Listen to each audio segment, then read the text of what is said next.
Dowdy, everyone. It's me, Valdez, and I'm here with... Wait, I'm here with Chronicler. This is weird. I don't know why, but this is the way it is I'm just today. here. The AI's got all mixed up, and now we have this duo. We don't really have a name. Volanoler or something. We're here for the lower finals, and it is DK up against DRX. And this one is going to be pretty interesting because it just will. It will. If you're wondering, we didn't see you, Yundo. I'm really sorry. I hope we will get to, because we didn't see Yundo yesterday either. If you're wondering, why do these guys look like they've already casted a best of 5? And maybe you're maybe you just watch challengers, you know? Like, that's possible. Maybe you're that based. Maybe you're the type at least one that just person logs in, checks if challengers LCK Global 2023 is online. Sorry, LCK CL Global.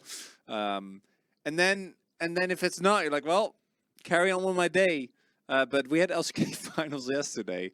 Yeah. And then we went back after that. And you cast the lower finals of As LCK well, before that. which was 5 games. So. That was 5 games, and Game 5 was like the craziest thing we have seen in a long time. And then the final was a 3-0. That was not much to see. And was still pretty tiring. I just got to the venue from Daejeon. Oh, yeah. I drove back last night. As it was Ghost Lady's birthday. Yeah, no, we yesterday as well. Yeah, you had a busy times. You had a busy time. I just wanted to be back because I knew I was going to be challenging today with my good boy Valderooney here. Good boy. Good boy. You're a cat person though. Yeah, but you call me good boy. I guess. Yeah, it wasn't really. I don't call Bobby good boy. No, no, isn't he? Not. He is mostly. It's just I guess for me it doesn't. When he attacks the. I guess for me TV. it doesn't necessarily associate exclusively with dogs, but that might be a language thing. Maybe. Good boy is generally a dog thing. Favorite pasta macaroni? No, not really. Post grand finals challenger. That's actually what's. That is true. We had not had because Brendan had to drive back, right, and I immediately left, so there was no partying involved. That's kind of what happens. We can talk about that for a little bit actually, because normally you don't get to see casters, you know. It's not macaroni. Someone in YouTube chat was like, "WTF? Did a dog literally bark?" I just imagine he was like wasn't paying attention. He just heard a bark. He's like, "What was that? Was there a dog on the stream? What?" Yeah, Valdez's suit yesterday was absolutely incredible. Now, we are going to talk a little bit about the match today at some point. I actually think this matchup is really hyped. This has been one of the main rivalries in Challengers over the last 2 years. And if DRX win here today, which I think most of us are leaning towards, and it wouldn't be impossible for D+ to win if FUM actually is able to perform, right? But the expectation is DRX is going to be able to win here. If you think about that, that's the first time in 4 finals that D+ won't be in it, which is crazy. Yeah. It's been D+ Nongshim spring last year, D+ Nongshim summer last year. Era of D+. And that's actually also it's also the era of Nongshim with 2 different lineups, and they're already waiting in finals. So if you're a fan of Gen.G versus T1, we got our very own here in Challengers. You just gotta hope that D+ win here today. Yeah, I mean, it definitely could happen. It's Challengers, baby, and all that, so you never know what's going to happen. None of us voted 3-0 for Gen.G, but I voted 3-1. I think I was the closest on the global yesterday, side. yeah. Jonah Strong was the only based Giga Chad, as he always is. Gets it right again. He actually got 3 finals in a row, right? Something like that. Yeah. He's pretty good at that game. He also predicted like KT and has like a bunch of other predictions that don't add up, but it doesn't matter because that's not the point. The point is that Jonah Strong, I think, is the most honest when it comes to predictions, because the rest of us, we get bogged down in details, we get bogged down in perception or justifying. Jonah Strong, I think he just walks up, he's like, what am I feeling? This is what I'm feeling, deal with it. That's what I do. I'm just wrong more often than Jonah Strong. You guys look pretty tired. Oh yeah, tell me about it. Yeah, we are very. This is D+, and they're looking good. The only issue really is Thumb. You know, kind of being pulled up a bit early, a little bit of a Poby situation, but for different reasons. and he's been just getting He's just been killed a lot. Yeah, it's similar to what we've seen with Bible, right? And fortunately for Fum, he is no longer 15. It was his birthday, I think, 2 days ago. So now he's 16. So that, you know, that extra experience and age gap should really help him out. The reality is, this team was reliant on Bible as their main shot caller, which is also why it was called up to the LCK. That experiment obviously didn't really work out, but we've seen that while mechanically, and I think in some of the fights, we still see the highlight moments of D+. Their consistency has dropped immensely, and the fact that Rahel and Thumb are now a very clear weak spot in the 2v2 also hasn't really helped with that. Thumb, in Korean, they... Dombu. Yeah, I mean, you know, it's nice. It's nice. Phil's birthday, yeah, his birthday was on Saturday, which was a couple of days ago. You see everybody's getting ready, cleaning their glasses, as DK have struggled a little bit, but, you know, definitely have the, what would you call it? The era behind them. Yeah, the experience, the veterancy, which is it's challengers, and these kids are very young. But that's what's happening. And Thumb, to me, is the obvious player that I think has really struggled. But I think that it's really been everyone outside of Lucid as per usual. And I think he's looked worse, but he's a jungler. So I think you're also a little bit more reliant on your team doing well, particularly with the current meta. If he was playing Viegos and Lees, it would be a little different, but it's still playing a lot of Rel and Maokai and Sejuani, so definitely not too surprising here. We'll see if D+ can maintain the consistency. If this team is playing on peak, I still rate them as one of the best teams in Challengers, but that's not already what we saw against Nongshim, and even against Hanwha, didn't really feel that way.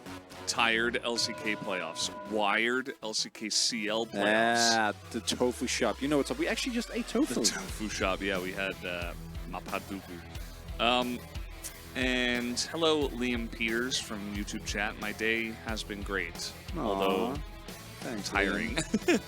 We are here. It is DRX coming in, the challengers. Trying to go, yeah, and Duckdom, he's also there. Challengers, and world's quarterfinalist Duckdom. Yeah, in challengers. They can't call Bible back. Otherwise, they would. I'm pretty certain. But this is not the first time we've seen this a lot. Challengers is winning challengers in of itself for orgs will always be second prior to LCK performance. So I think that it makes complete sense. And as much as I'd like it, I really like this D+ roster to win a title again. The main roster, maybe making it to Worlds is definitely a bigger deal. Even though the Bible experiment thus far obviously hasn't really panned out. DRX though, they had Piero for a little bit with Plata, then they had Plata in Career. Career actually looked really cracked, which was cool. For like a day. For like a week, yeah, a day or a week. And then Docdom got back to playing, and Plata was like, you know what? I was an LCK level support. How hard could it be? And he has been great. Yeah. How hard could it be? Well, checking all the boxes there. DRX fan. Hoping for the win here for DRX. As we do see, D+ has gotten the better of them in the regular season. But DRX definitely looking like a different team, especially with Duckdom being called up into the best league in the world, which is Challengers. You know, he's been to quarterfinals and Worlds, but now it's his first time in the losers finals of Challengers. And it's pretty telling as well. This does include a 3-0, obviously, against Hanwha Life, where DRX really dunked on them. But again, pay some attention here. Frog and Sponge with the best KDA. This includes a loss in Nongshim as well. So pretty impressive stats here coming out from DRX. And the fact that Frog and Sponge, who initially we just kind of liked because their names were funny, have genuinely been good players is pretty interesting. Something that we've seen not really be applicable to Satap. He's just been here for about 2 years now, I think. If I remember correctly, he still split sometime in like 2021, was already there, but starting last year in spring with the super hype, clear Peach Saytap roster was a mainstay. And any still thoughts looks on the really G? D+ actually still pretty high, given that they have been kind of up and down. But you know what matters more is that Dra 15 or Drap G, where I think DRX are doing a lot better. Yeah, they are. The number is higher. Both these teams they have a first blood win rate of 100. As you can take a look at the Preds here. Hojin has been a little bit, he's like trying to do the Jonas Strom, but falling flat on his face every single time. I respect it though. It's a good hustle. You need someone. He voted 3-0 in challengers twice. Yeah, I know. That's not, you never do that. That was not okay. Notice how nobody voted 3-0 in this matchup, even though everybody, except Hojin, voted for DRX. Spongeboard. That's how you know challenger, real challenger chatter. They trash talk players, but then they're also like making sure that they're not banned for trashing players. For legal reasons, this is a joke to throw off scouts. Yundo strong moment. DK for okay Yundo. That's the Yundo prediction in chat right here. Sorry, Brendan. Chronicler had his shoe. I move around a chair. lot while casting. Like I spin my chair a lot because I'm very restless, and I accidentally went over to Brendan's part of the casting desk, so I had to apologize. It's okay, we can share. So all you guys need to know is whoever gets first blood wins. And someone said that somebody's going to lose their first blood win rate percentage thing, but that's not necessarily true, because if you don't get first blood, you know, those just don't win. Yeah, you just don't win. So there you go.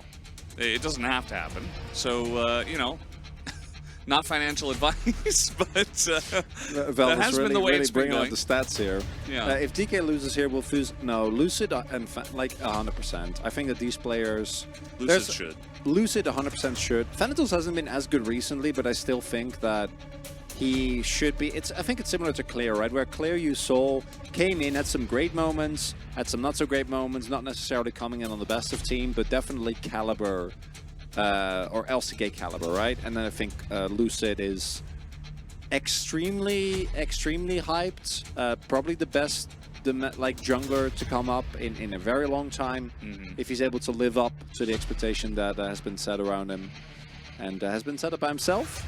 We'll see if he actually gets to maintain that. But really, anyone but FUM, and yeah, no, anyone but FUM on this roster, and I'm like, I could see them be pulled up, and they would probably do a pretty decent job.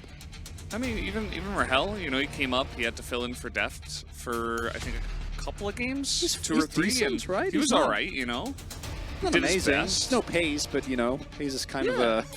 Can't compare anyone to Pace. No. Just a casual, what was it, 24-0 in the first couple of games yesterday. In the second finals, the best part about Pace, though, it also really clearly showcases that everyone watching Challengers really knows what's up. Because Pace was on a really bad team, and if you didn't actually watch Challengers, you might not have known. Might have been like, what is this? Why is this guy coming up? If you watch Challengers, you knew. Yeah, Chronicler knew. He was a knower. The rest of us were mostly non-knowers. We only knew because Chronicler told us. A lot. He's like, this is the guy. We're like, oh, okay, that's cool, maybe, you know? And then you're like, no, that's the guy. And then we're like, all right, Chronicler, we get it. And then he started playing, we're like, oh my god, he's the guy. And it doesn't always pan out, you know? We had although I think Bulldog, you know, if his second year is better, I can see him bounce back and be good. Spring Bulldog, Zeus. up there. Zeus, I mean, Zeus, you know, finals performances notwithstanding, that kid is still absolutely nuts. Yes. Outside of everything that is finals. Yeah. So Nocturne coming in here. The Ahri is banned, so they're just going to pick the Nocturne for itself, and let's see what they pick alongside it. The Azir. A lot of strong stuff still up. They first picked Jax, even though Sejuani was banned, which I thought was pretty interesting. Don't see that every day. Spring season when Faker was on. That is true, but that was also like his second. No, it was his first. I think in spring they booked Gen.G T1 as first. It was their first matchup he had to play. That was actually. I remember because I made a tweet afterwards and I was like, okay, my hyping up of Pace maybe didn't really pull out, but today Bulldog is gonna take it and he's gonna be great. And it actually was. Early Spring Bulldog was a force to be reckoned with. As champions have been picked, but we'll touch on them when we get there. Deplasto, Supreme Comfort with the Kai'Sa and the Tristana and Maokai. Coming through. Somebody asked about our badges. We have badges, actually. We do. Don't you worry. They're very cool. Extremely cool. How proud are you guys of Pace? Extremely. Obviously, he is not normal. He is a legend already. He's not normally. No, he's not. And So, and yeah. What is Duckdom gonna play? They banned Aphelios in the first round, which is a good idea. Samira? Don't say it. Don't say it. Smearl! No! Because I guess I'll go Nautilus here. Wait, Alistar. Yeah, that makes more sense. I don't think you can play Smearl here. Oh, no. Oh no. Wait, was Hojin right? Do you just target Duckdom and DK win? Don't do it, Duckdom. Not Ezreal. Oh no.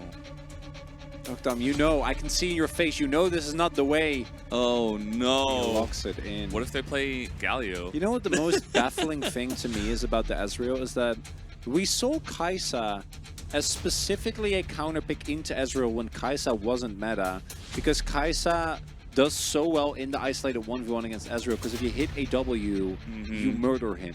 Yeah.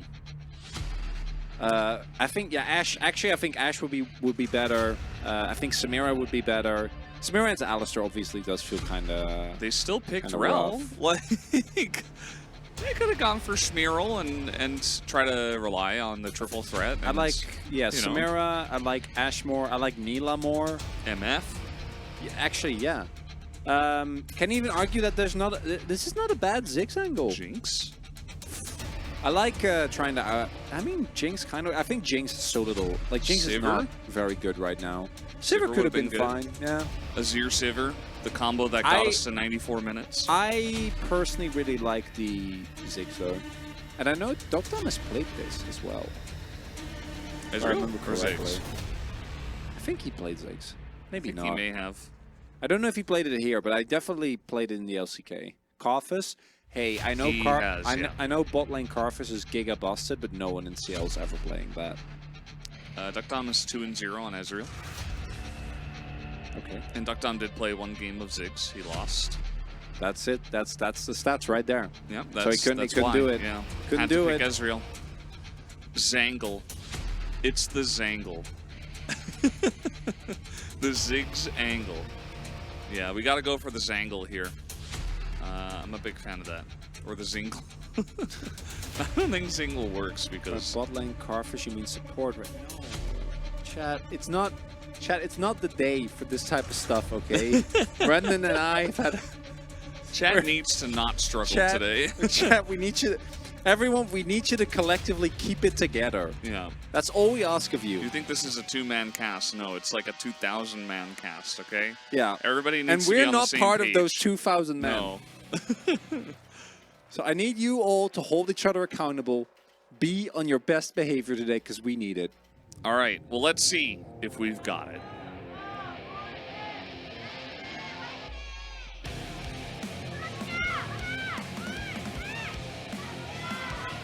Do. That's actually how I feel right now. It's pretty accurate. Yeah. Go crazy and spout nonsense. General Roy. Deep doos. Deep doo-doos. You're telling The us slow doos. the reason, chat, why you have to keep it together is because we won't. That's the whole point. I wouldn't ask you guys to keep we it need together your help. if it was a normal day. You know, if it was just an average day of challengers, you guys can go crazy. It's fine. We're used to it. But today, we can't. We need a guy named in challengers. I mean, that kind of clashes with Doo-Doo. That's okay. I guess. Are we going to have another Sponge moment? Nothing will ever top the 9-gamer Spongiest moment, I think. Unless he goes to LCK and somehow still sponges on people. I I mean, that's kind of what he's there for, right? Like, that is his name. So I would guess expect every that. moment he has is a sponge moment. Pretty much, yeah. By A definition. sponge moment, but not necessarily sponging on the enemies, you know? No, that's fair. Okay, jumping in. Not hitting level 2 just yet. Setab has played 14 games of his year. And he's pretty good at the pick. He's not outstanding, I would say, but, you know, he does a serviceable job in the mid lane. And it has felt like a lot of times recently, at least when Wolf and I were casting the Cronch duo, that a lot of what would happen in the game would be based on how the mid lane went. You know, like who's going to win mid lane. And in challengers, like you actually get solo kills and like mistakes that happen in mid lane. So like crazy stuff would happen. And then the player would just carry whoever it is. So let's see if that does happen here. Yeah, I think there are a couple of tendencies specifically for challengers which both make it really fun, but also lead starts having much more wide opinions than I think is the case in LCK, because we miss half of the matches, and who you cast really impacts because you don't work on the day. We don't have a desk, right? So you don't actually watch anything. Not yet. But this is something I was talking about with Atlas as well, that very often it feels like it just matters, like who we rate matters on who we see when they perform well on a given day over the course of the season, which is so funny. And I think that both of these mid laners actually have been a really good example of this, because Setab definitely has been more consistent, but both Pullbay and Setab to me are kind of the epitome of, if I get fed, I carry the game. And if I don't get fed, I'm probably going to run it at least a little bit. True. Hey, lovely casters, handshake to Wolf, say good morning to Brazil. We can give that to Wolf Thursday? Yeah. So should we shake his hand for you, or? Yeah, I don't really. Do you want us to take a picture? And I hope things are nice in Brazil. I know. Oh. Loud won today, right? Was it yesterday? What day is it? I don't know, man. I think it was this morning. Valorant, they won. What, in CB LOL? Oh, in Champs. No, okay. in Champs. Yeah, I don't know about CB LOL. I think the finals happened though, but I'm not 100% sure. Yes, Loud won today. There you go. Also, no, DRX lost. Very sad. Very sad. If you know, I'm not emotionally invested in Valorant at all, so it doesn't really matter. They also won CB LOL. Oh, there you go. Oh. Just a winning team, even though their tri-code is LLL. You know, that also is used to be a Benelux org called Lowland Lions. Triple L. Yes. Yeah. And then Loud is it now. Well, I mean, I think they were also it then during their time, but you know, a Dutch organization and a Brazilian organization generally aren't really gonna clash. Makes sense. It's not like we ever made it even far into EUM, you know. And then if you make it to EUM, then you have to make it to LCK afterwards, and you have to make it actually to Worlds. So like, it's a whole thing. Also, my first thought, Chronicler, were the same. Very good. Yes. Yes. There are a lot of Dutch viewers. There are. Just people in general. Yeah, I mean, there's not that many Dutch people, but we do like games and board games a lot. True. I had a fun... Oh! Hello, Steve9994. Wait, was that the one and only... We had 3 pictures taken? Yeah. So what happened, guys, is we were in Daejeon, right? And we were just getting our coffee, and then we were already in our finals attire, and then we ran into Atlas, who was there with his fiancée, and then we took some pictures, and it was fun. Yes, it's Daejeon. A handshake to Chronicler. No. Atlas, best all duo. Good. My English is not good. That doesn't matter. As long as you're nice, you're welcome in Challenger chat. I am English Atlas, second. and I will do my best today to continue with the best duo. I mean, I don't know if you can stand up to Valdez, but you know, yeah, Valdez is pretty good. I would say so, but I think try your Atlas best. is better, so I'm just gonna say, you know, yes. Atlas's fiance Steve 9. No, it's not Steve 994. It's Steve 9994. Yeah, it's different. It's very different. Where are LCK regional finals going to be played at? Wall Park? Yep. Yep, Low Park. Yep. Did the casters watch the LCS finals? I watched Game 4 because I woke up way too early, which is part of why I am the way I am. I slept until 1 p.m. So no, I did not. It was cool. Oh, it was surprising. Little push as Pulbe just gonna flash over, looking for the kill, and now he might just die. Oh, nice ult there, but he still dies. Soldiers stay around. Pulbe didn't have flash, didn't have hop, and yeah, just going all in without any vision in the mid lane, generally not a good idea. That's big challenge right there. Identifies that he is stronger, and he is in the pure 1v1. All right, so DRX win game 1. Let's go on to the next one. Statistically, that's what's gonna happen, huh? Yeah, both of these teams, if they get first blood, they win. So now that DRX got first blood, it's over. It's so over. It's Dr. X over. Dr. X over. And Pulbe actually flashing there, I think, is fine by itself. That jump, though, can't do that. You see again, though, right? The amount of damage is available could have been enough. It wasn't the case because Sponge, really nicely done there as well, wraps around to ensure that he wasn't spotted, even without his ultimate. Nocturne still is a pretty big threat. Sorry, Atlas, I always... No. Yeah, no, yeah. Alice, so this is Valdez and Chronicler, and it's okay. No, I'm Atlas. No, you're not Atlas. Yeah, I thought that Valdez did a pretty good job yesterday. I had a great time casting the loser final on Saturday. Hi, Atlas. Oh, by the way, can you maybe ban the person who was talking about Barrel in chat? I don't. No, that's not bannable. I know we accept anything in this chat, but there's gotta be boundaries. No, you can talk about about Barrel and going to Worlds once again. We'll just have to wait until this weekend. Just not today. Please, chat. Did you guys get to try the Daejeon spicy kimchi? No, I didn't want my stomach to be destroyed for the finals. Well, I didn't do the finals because I'm Atlas, but... Yeah, I didn't, but it's just because I didn't really feel like it. I'm great with spicy food. I wasn't, but then I was hand-trained rather, and force-fed chili peppers by my fiance. On the master glass today. No. Yes. In general, we shouldn't the do monkey tap on the glass. Are angry today. I'm not even angry, man. I don't know how I'm feeling. There's just a lot going on. How's Jax losing lane to Aatrox? It's challengers. That's just what happens sometimes. Also, I think Aatrox is like pretty decent. I think he's good with the Jax. Yeah, I don't think. It was just a very questionable first pick from DRX, to be honest. Especially, oh, that was close. Lucid. Oh, Grumpy Keckler? Right. Yeah, that's... Yeah, not close, Lucid. Barrel needs another world. Yeah, exactly.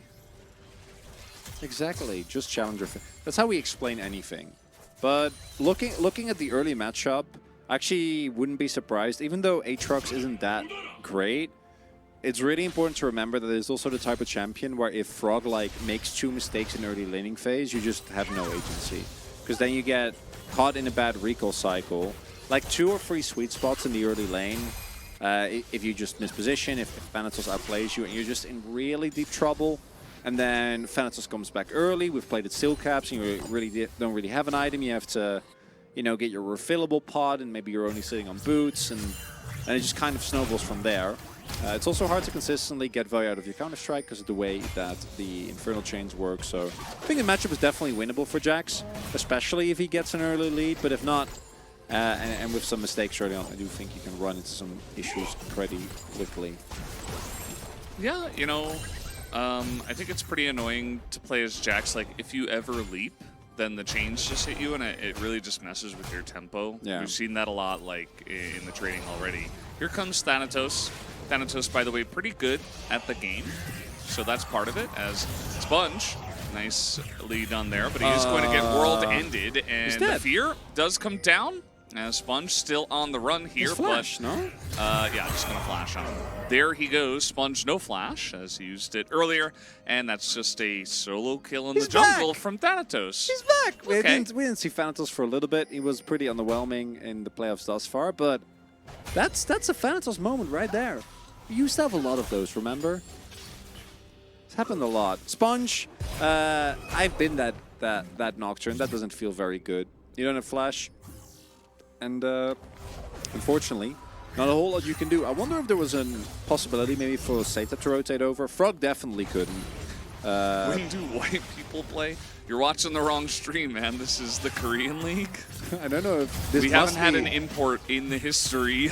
This must be a yoke. 2 levels up as well. Maybe it is. Might be. I feel like it's too silly. It's not bannable. 2 levels up. Maybe a little bit tasteless, but we've had Yamato. He didn't play. No, but he was a, he was a coach.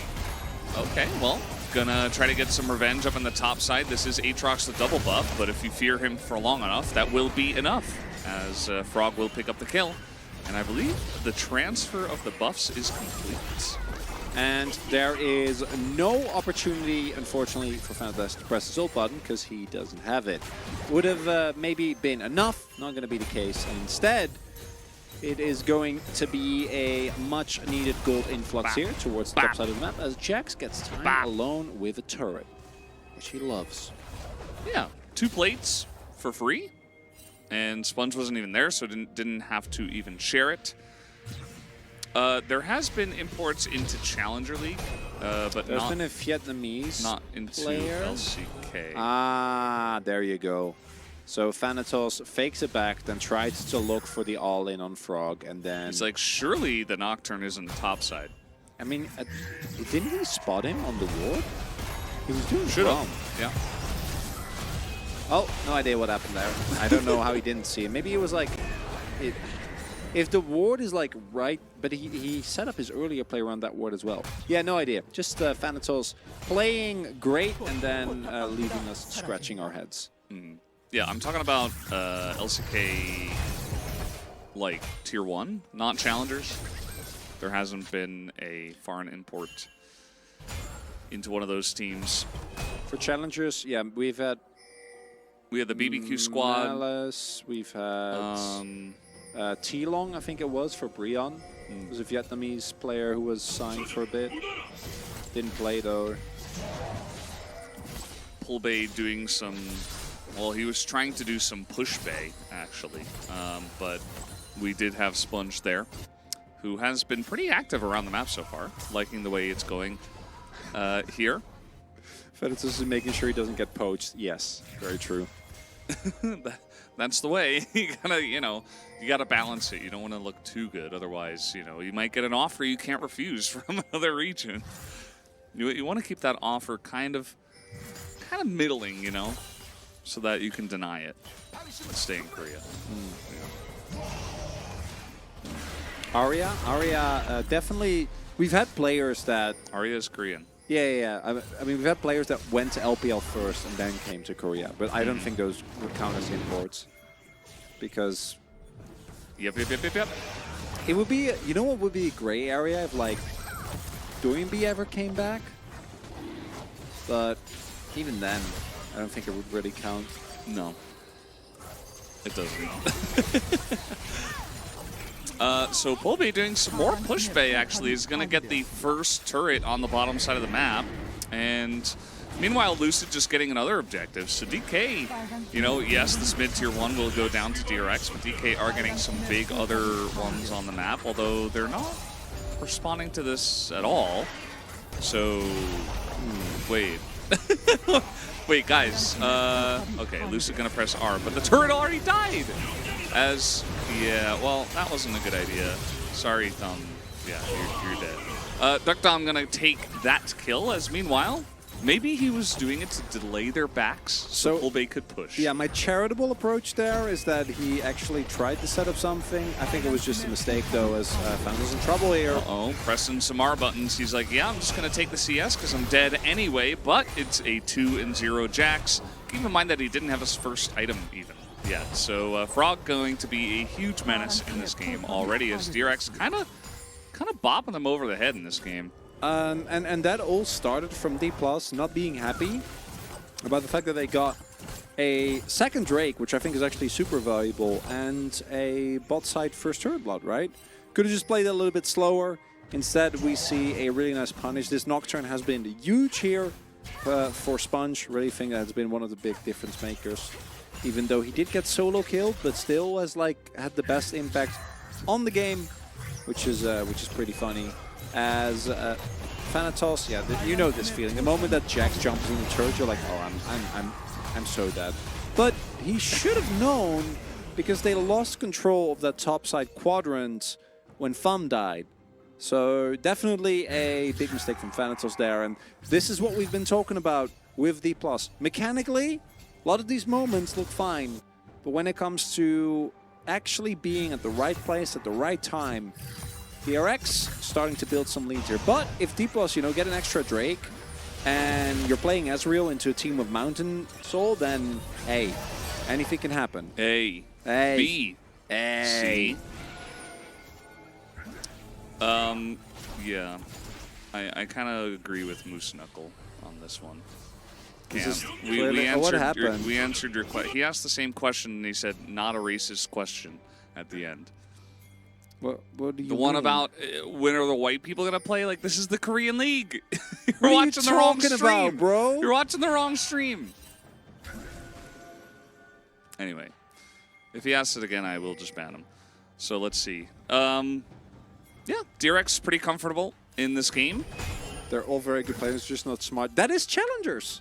That's what it is. That's why Pace is also so good. Because obviously Pace was always a talented player, but he's also absorbed into a team with three, like, extremely experienced players. Man, chat is struggling today. When is subset? We told you guys we needed your help. How is it Mountain Soul with second Drake being Mountain? It's what do you mean? infernal! What? We Okay, needed your help, chat. no, like if you, no, hear me out. If you look at it with squint eyes, I could see how it could be a mountain symbol. Yeah. You know? I bet, So oh many my god, strugglers today. oh no, the first chatter, you have to get him. What? Go up, you'll read it, you'll get it. You can ask about the bets. I think that's fine. Okay. It's fine? I'll time them out Okay. for you. Thank you. Do you think LPL is stronger than LCK? I think Gen.G is stronger than LCK. The rest, I'm not so sure. We'll see at Worlds. I am not a doomer when it comes to our regional strength, given the performance of the LCK over the last two Worlds. But I definitely think Gen.G is the the best favorite. account. That's Ox. Ox, and by then a large margin. and then it's a really large gap, and then it's Brendan, and then it's another really large gap, and then there's no one. Yeah. Nobody else is playing the game besides us two. I think, no, if you just miss-see the logo, then it's fine. But we would have commented on it if it was like a really like high-key game-breaking bug, because Dragon sequence breaking is not a thing that should be in the game. Hello, I'm from Brazil. Nice transmission. Thank you, Finishos. That's great. Best region after LPL and LCK? Probably LEC. But I think LEC and NA are pretty close at this point. Except G2. It's G2 probably is definitely... LEC. It's LEC. And I also Yeah. think that as much as people meme on NA, as we have seen like over the last couple of internationals, NA is also really far ahead of any region that isn't one of the major regions. And I don't think that that's really going to change this world. Maybe it's LCO. LCO, actually, I know, 6KJ, I know that you want this to be true, but they actually, LCO didn't get any... The PCS tournament is ongoing right now, and there will be no LCO representative for Worlds. They didn't. Unlucky. Yeah, very sad. Yeah, should have just gotten luckier. DRX, they're just going to take the straight. DK, I think after the last couple of plays, they're like, well, we can't do anything, so we're just not going to do anything. So we've been talking about a lot of things that aren't the game for a good reason. Yeah. That's the way it goes in Challengers anyway. How do you think G2 will do against, I assume it's against LCK teams? I don't know. G2 are I think G2's... I think they can beat our 4th seed. Yeah, I know, but my main issue with... depends also on who the 4th seed will be. But my main issue with G2 is that I think that the LEC as a league isn't that strong when it comes to a lot of the fundamentals of the game. Yeah. And I think that's also why LCK teams are... When they don't actually get matched, or when you... Like 2018, 2019, obviously, you had LEC teams that actually matched very well or outdid in many ways LCK teams. G2 2019 is one of my favorite teams ever because of the creative way that they played the game. Well, G2 will scream, bro, and bro. Hey guys, getting smashed by Bro is actually how you win LCK. Let's not forget that G2 or Gen.G got 2-0'd by Brion. They got clapped by Brion, and then they won the LCK. So anything is possible. I think that just the macro and the fundamentals is something that we saw this last MSI and I think last Worlds even as well, is that LCK teams in particular, the reason why the region sometimes looks boring is because you don't really get to make mistakes. This is not a Challengers, by the way. This is very different what we're watching here. Just we do have a Kaisa down here, so Frog is just dead. Yeah, the W's going to hit him. And we do see that DRX. Okay, Duckdom, they're just going to collapse onto this, actually, as Rahel doesn't really have a lot of protection you could see. He's just on the run. Satab even TPing in, looking for the big play. And yes, they will get the shutdown here onto Rahel. And Thanatos looks to follow as the Stridebreaker going to be nice. DK, you can't do this. Doesn't matter that you have a Tristana. As long as they don't give up Nash, I still think that's worth, though. Looking at the summoners invested, that's Frog Flash gone, Sponge Flash gone, Satab Flash TP gone, and Duckdom Flash gone. But they might have to give up Nash, in which case it's definitely not worth. Could G2 beat the Beatles? I don't think anyone can beat the Beatles. So DK are going to try to fight this one 3v5. Maybe Lucid looks for a play. Magnet Storm definitely taking a lot of time away from Lucid, as will he consider a flash into the pit, as they don't quite have much vision here. Oh, look at this. This is cute. Oh, they just got a Warden, and DRX They're not risking it. Wait, but that's flipping? Maybe you should Wait. Wait, what's happening, Crackler? Lucid is going to go in, very low health bars, and now DK, they're getting some big value. Well, they were until Thumb just died there, as now Rahel making his way back, and this fight is going for way too long. It's so Challengers, baby. This Challengers, baby. Okay, in goes Rahel. He's going to pick up the kill. Duckdom on the run, and he can't run anywhere, as Lucid might pay for it, but Frog, he's not even going to pay for it. It's a triple kill, and it's Challengers, baby. We have finally learned the answer to the question, why do teams flip? That right there, they should have flipped. They should have flipped, Valdez. If they flip, you know, maybe you lose it, but you kill a bunch of people. They didn't flip. They just sat there. And it looks cool initially because you're like, oh, cool. They're keeping they're keeping the Baron leashed, right? They don't want to flip it as we go all the way back. So here, getting kill on Frog. Initially, doesn't feel too bad. I really like the call from DRX here to actually go for the punish and catch them in a rotation. As we can see, Frog ends up going down, but they do invest a lot here with the Killer Instinct. And then, due to the Nocturne ultimate, they don't actually know where the rest is coming from. So, I think really good proactive play here. As we're not done. We're finding, oh, Sponge is just dead. Yeah. All right, well, that's going to be a death. I don't want to call it a kill. It's just like a death in the bottom river. Not sure why he was there. I think he got the Scuttle Crab. So hashtag worth, he could say in the chat. That's even though soul points for D+. Yeah. No, it's a big deal. Sponge. Sponge. Why did I say Sponge? Thumb. All these names are just too silly. He was looking for a good angle there, but not going to go for it. Where else in the world can you see a Frog, a Sponge, a Duck take on a Thumb and the God of Death? It's only in Challengers. Only in Challengers. We need Bob. Just a player called Bob. We do need Bob, so we could have Sponge Bob. Oh, God. Yeah. Well, Frog, you know, it's only a couple of different letters. Just go for it, man. Let's do it. You know, my middle name is Robert. I could be Bob.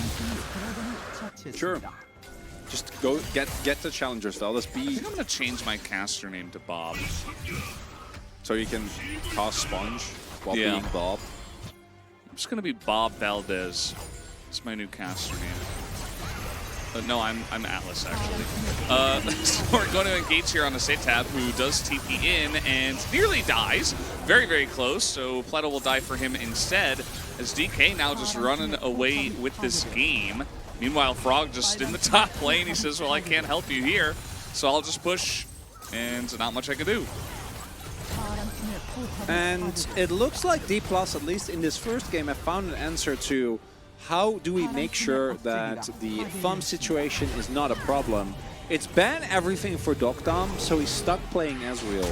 Because Fum, obviously that one engage wasn't great, but this every other player on this team is good enough to win the league, and has done so twice.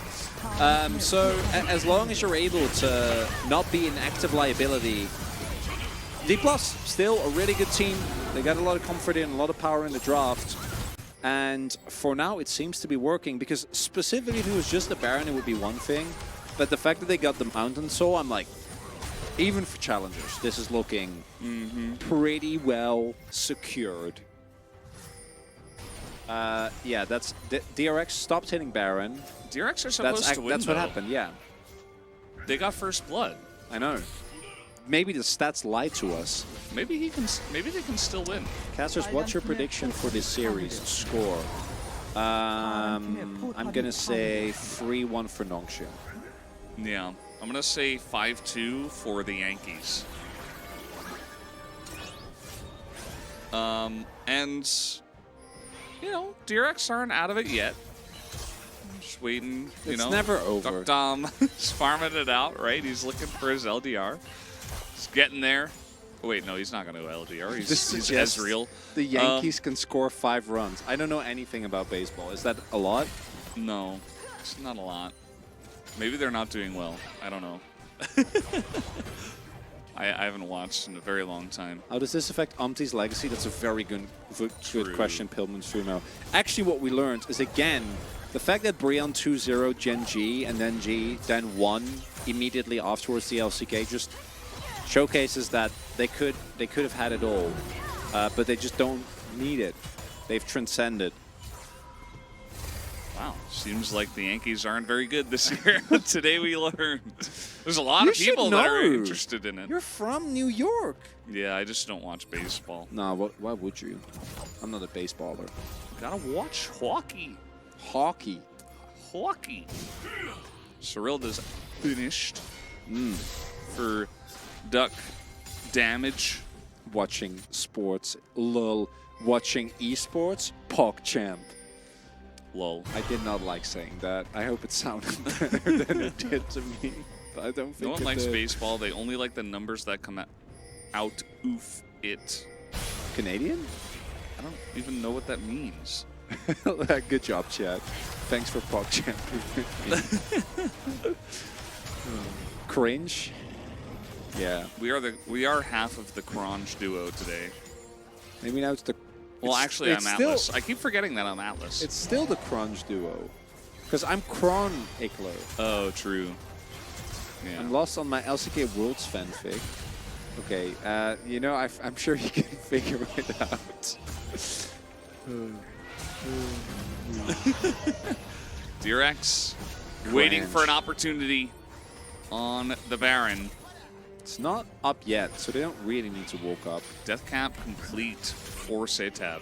Thanatos on the flank, they have no idea. And the ship just bounced onto the crown that Setab had. And, you know. It's also Rahel is one of the guys that actually like fully sends it with the AP build as well, going Sorg Boots. Still goes Ginsu's, which I don't get, but you know, we'll allow it. Because he does go Sorg Boots and then straight Death Cap. Wait, what? Atlas and Chronica? Are we getting a 9-gamer today? Yes. Yes. They're going to try to get in here onto the Kaisa as a very nice engage comes in from Pleta, but there's just no one there. As Thumb actually does an excellent job of frontlining this time around. DRX get themselves into an awful spot, and DK are just going to look to shut them down. Although Frog and Duck Dom still alive here. As well, maybe I spoke too early, as now Duck Dom in a little bit of trouble. The W just gonna smash him down, as will Thanatos, and now Frog will go down last. That is the end of this game number 1. DK gonna take it. That's a clean ace, and this game, it looks like the triple AD carry bands worked out, even with DRX getting themselves a pretty nice lead, I think, in the early game. Some great mid-game picks. When it came down to it, D+ not afraid to try and fight. And if they don't get huge leads or huge deficits in the bot lane 2v2, the team's pretty good. Imagine that. Imagine that. Oh yeah, we got to vote for Pog. I don't know. I don't know. Might just be it. When in doubt, I'm often just defaulting to Lucid, but I don't really know.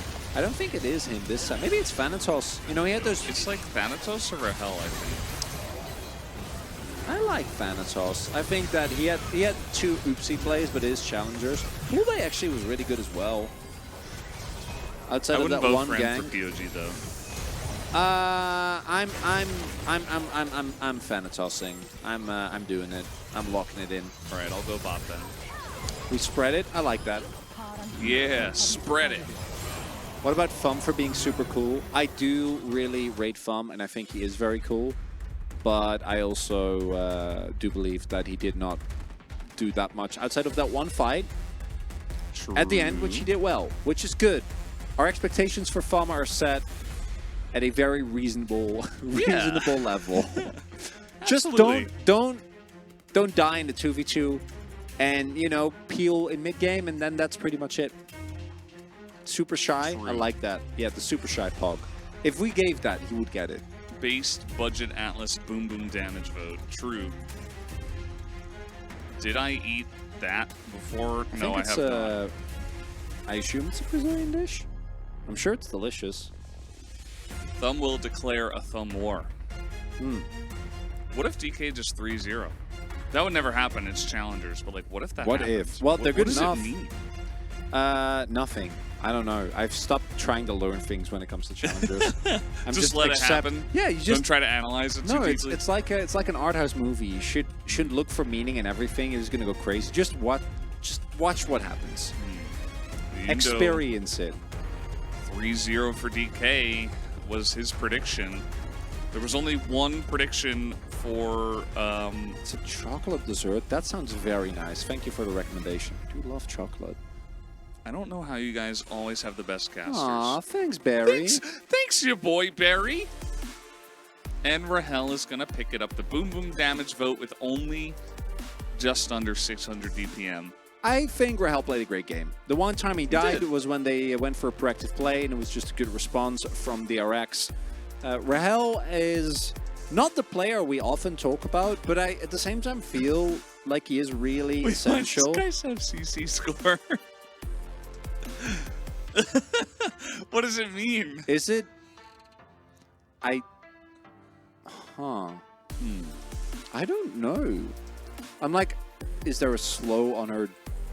Slow from static Shiv. Yeah, Shiv. WS slow. Oh, there you go. Like, what else would it be? Yeah, I think it's just a W slow.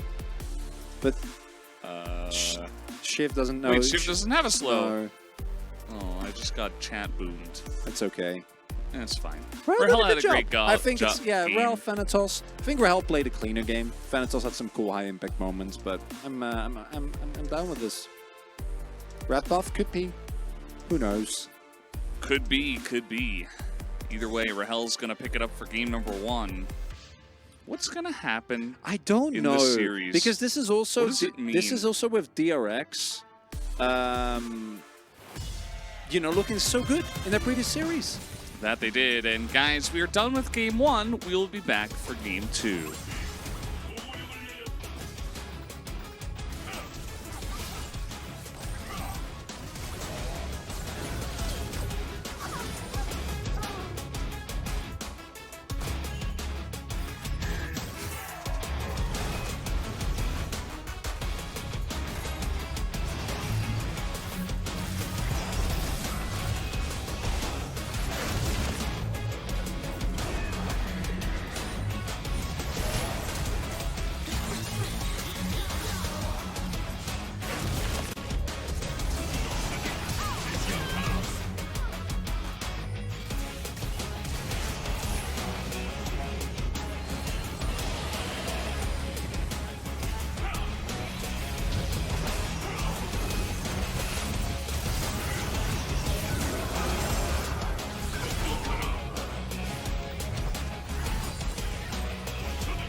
Howdy everyone, it's me Atlas, and I'm back with Chronicler, and we're here for the next game, which is game number 2.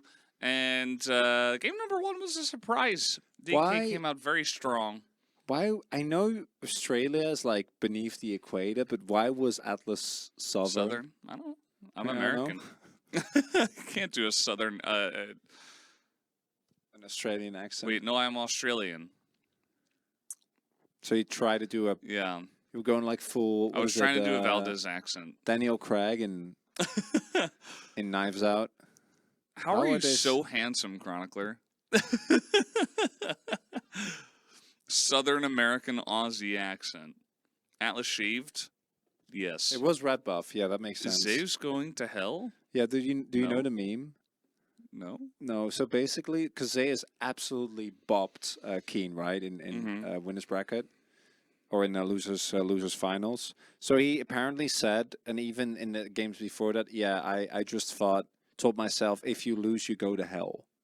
That's why he was playing as hard as he was. I see. Which is cool when you're winning, but is also something that really struck me that kind of made me sad. Hagelslag. Was that, I don't know if you, yeah, Hagelslag. I don't know if you Chocolate saw sprinkles for breakfast.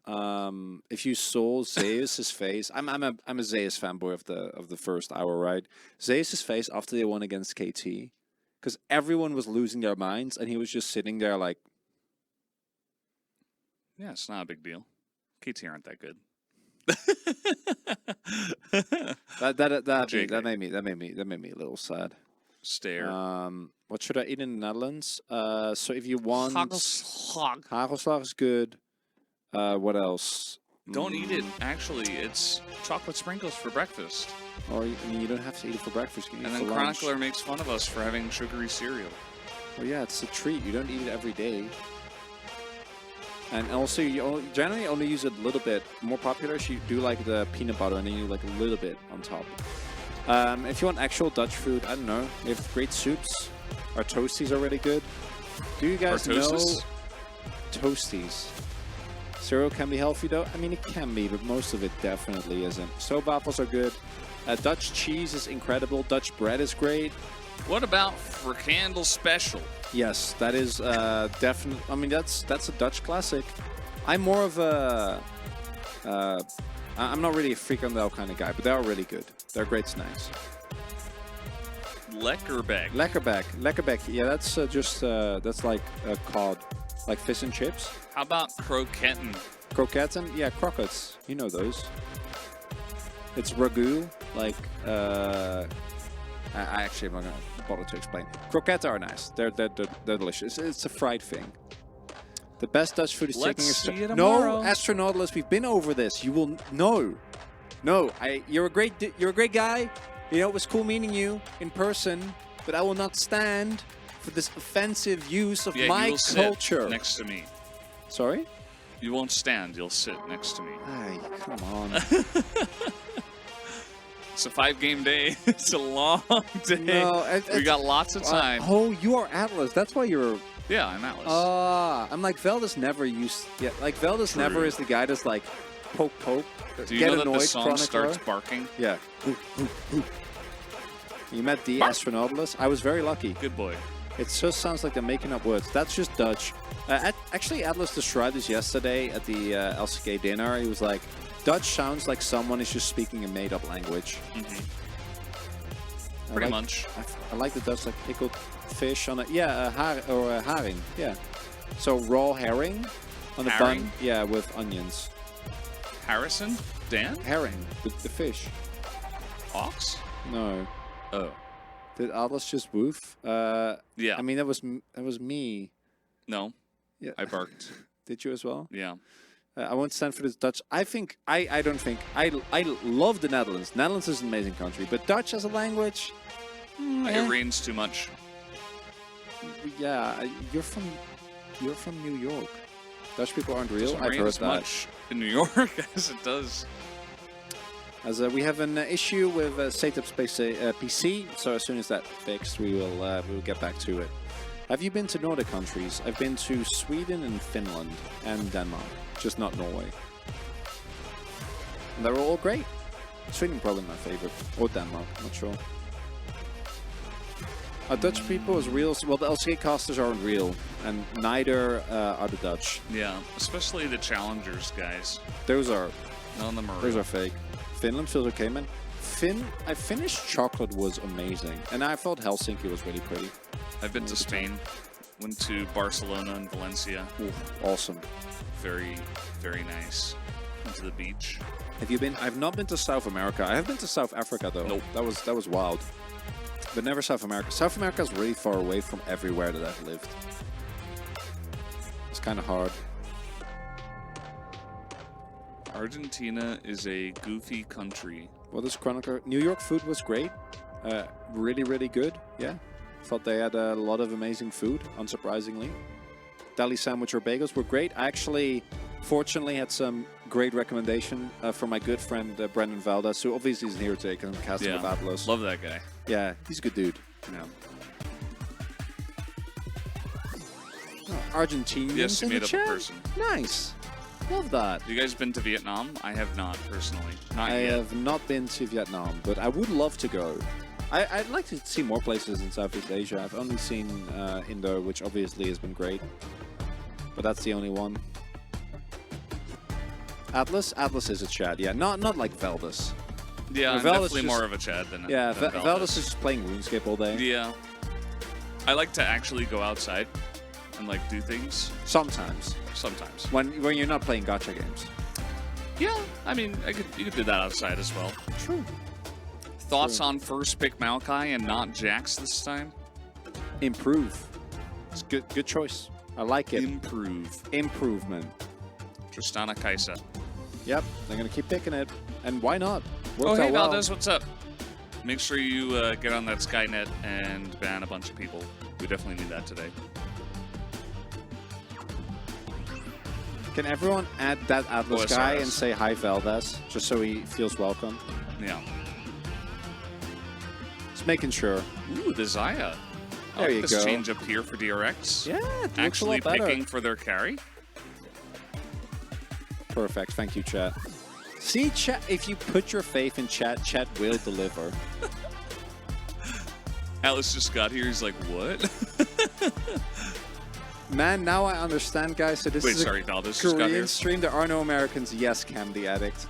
He You- finally got here. He finally got it. He I don't asked that know, question man. like 30 minutes ago. Maybe that's fine with me. Maybe the reading comprehension isn't great. I don't know. Maybe he's lagging. Maybe it's a second language thing. It's possible as Could well. be. Yeah. We don't know. We have a lot of global viewers. We do have a lot of global viewers. Yeah. Yeah. Ivern ban. Ivern ban.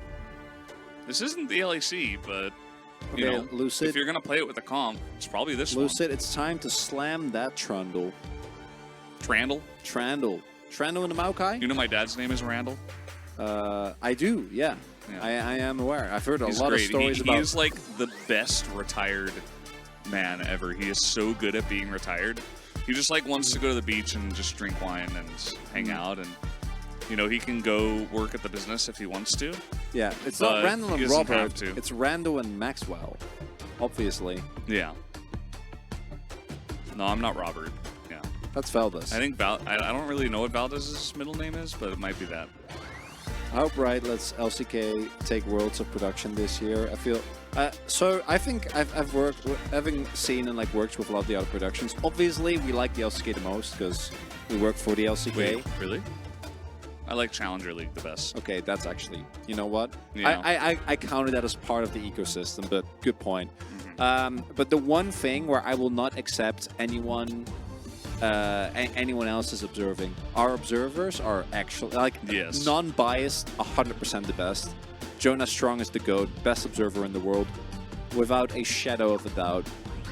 That man's storytelling capabilities are off the charts. But I think outside of that, I like watching every broadcast because I think they all have really different stuff to offer, which is cool. No! What do you mean? You love the Braum I here. don't love the Braum here. Oh, Saya It's not good Braum. into Rel and Renekton. I mean, Fum can even like Lulu it here. Yeah. if you want. So Lulukai is obviously pretty dreadful lane, but or just you play can Rel. yeah, well, yeah, you can either take the Rel for fun, or you can flex it to lose it, depending on what they want to do. Stand behind, bro. Maybe they go. I don't know. You don't really need to go AP because Rahel can just go full AP Kai'Sa and then you'll be happy. But Leona? He's just going to go Leona, which obviously Brom's still okay into Leona, but not as good as a lot of other engaged sports. Leona still has ways to threaten the backline, even with Brom being there. It's Leona jungle. No. What? It is. Don't worry, it's jungle, Braum, and support Maokai. Okay. All right, we figured it out. So, we don't really like the Braum here, but everything else seems pretty good on the side of DRX.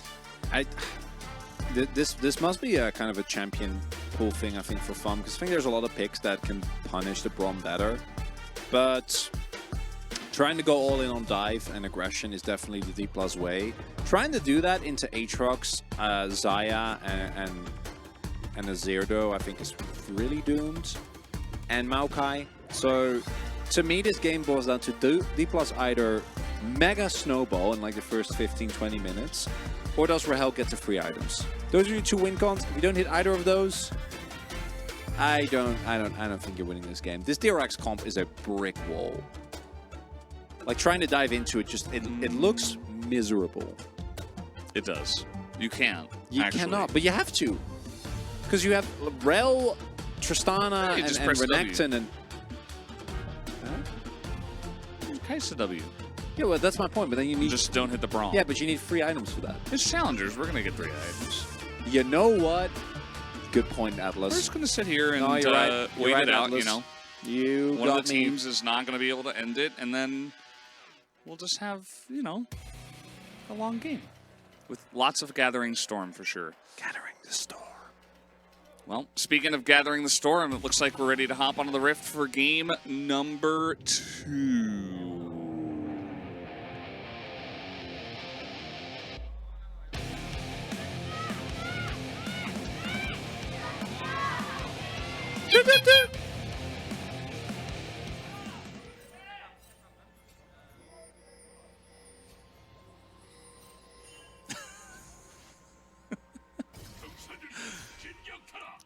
Just hear a meow. Chronicler, what was that? Yeah, Chronicler, what do the you hell? mean, Chronicler? That was Brandon. I did a normal one. Brendan's not here, first of all. So that's where Yumi was. My dog jumped. Yeah, I'm so sorry, headphone users. Come on, Chronic. No, Chad, not today. No bully. Yeah, no they're bully. just saying that because you called me Brendan, which is not my name. Yeah, true. A+. A+. How have we never called him A+? That feels like such an obvious and bad joke. I don't know. We don't call him A+ very often, so no, I guess it's think, never occurred to us. If you just do it enough, I guess it works. Oh, the Braum damage. We'll see what Pleta does. If he's a man of culture.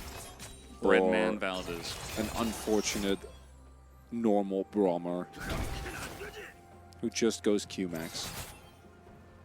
So, have you turned around on the Braum? Well, no, I think what Braum does in this comp works really well. But I think that Braum, when you don't have another great form of main engage, just always is going to make me a little sad. And I think Maokai can be okay, but I don't think it's that good as main engage. My Indonesian definitely isn't good enough to read sentences about "I'm very sorry," and which we'll get there eventually. Eventually, I will learn, but not today. As we do take a look at Thanasis' win rate, this is pretty low, you know. Like, considering how good this team is oh, Lucid did not get spotted. The gank? The gank? They have no idea. How could they know? Lucid waiting. W cooldown is back up. Yeah. Oh, it's so cursed. They feel crash, safe. And now the crash down. Pleta is just dead. As Lucid is not even going to look at Duck Tom. He's like, I don't care. As that will be the end of Pleta. Very nicely set up here from DK. as the gank does come true. Guess what? You know that one weekend issue we talked about? Rahel just got his first kill. Feeling great. Pulbay apparently lost the 1v1, but worry not, because Lucid is here again. There's no way he pulls off another gank, right? You know, he's level 3. Oh, the flash. Okay, I think they have enough damage here. Tab is going to flash, though, away. Never mind. This is going to be the end of Lucid, who takes one too many turret shots and the extra damage from Tab. The Costa Curse kicks in the challengers? Very, very quickly, as we do see. Thought he could tank the extra turret shot.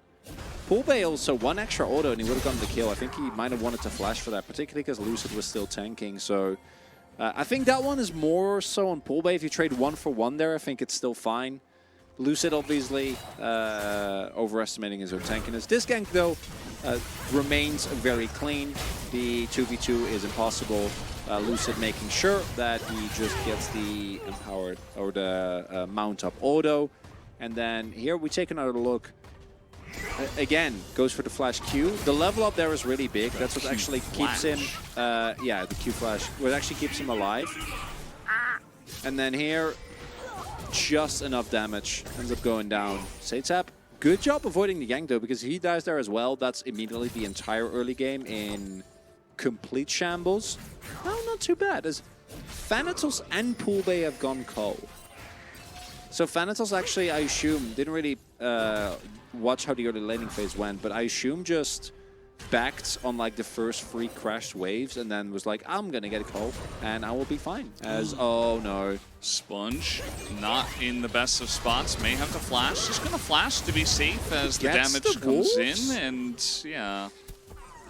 Gets the wolves. Sponge will just be on his way. And that's that. Thanabus. What? As in he drives the bus? Yeah.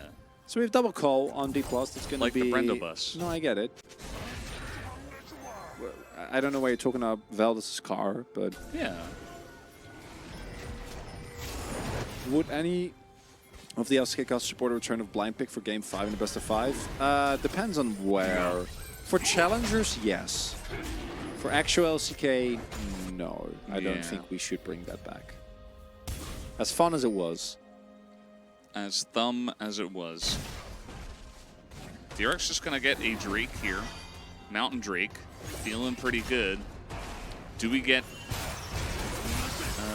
Tech Soul as Thumb in a little bit of trouble here. Does get CC'd for about 8 years, approximately. And does have to flash away. They do have some defensive warding here. You might have a crossplay here towards the Frog.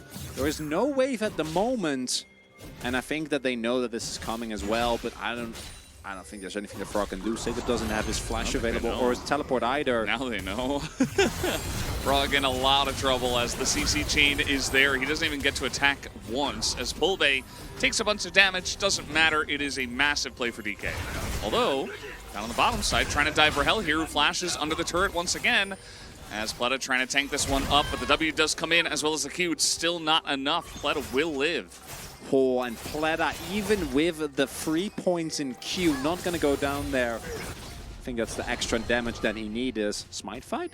Should go to Rel, and it does go to Rel. If you're wondering why Rel's so good at Smite... Relucid. I mean, I really rate Lucid, obviously, but it's also the combination.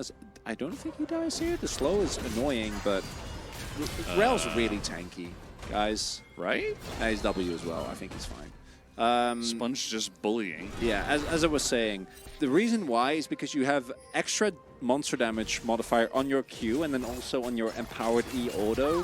So outsmiting a Rahel is basically impossible. As Rahel plays this about as well as he can. He just shouldn't have been here. Right? Like, this is really well played. Like, this is well done, well executed. Dodges the Q, then flashes away, but just leave. You know, your team is making a cross map or setting up for a cross map play. Thumb is gone. Just leave. Yeah. Well, that's a little bit too advanced for challengers, so... No can do. No just leaving. Must hold on to turret. So now DRX, they got the Dragon, and they're trying to push onto the Rift Herald as well. I don't think this is going to work, especially with Lucid here. That is a nice amount of poke damage from Setab. But... Ooh, we do have Rahel closer to the area. Does have his ultimate available. Dogdom made his way back towards the bot wave. So D+ should be starting this up.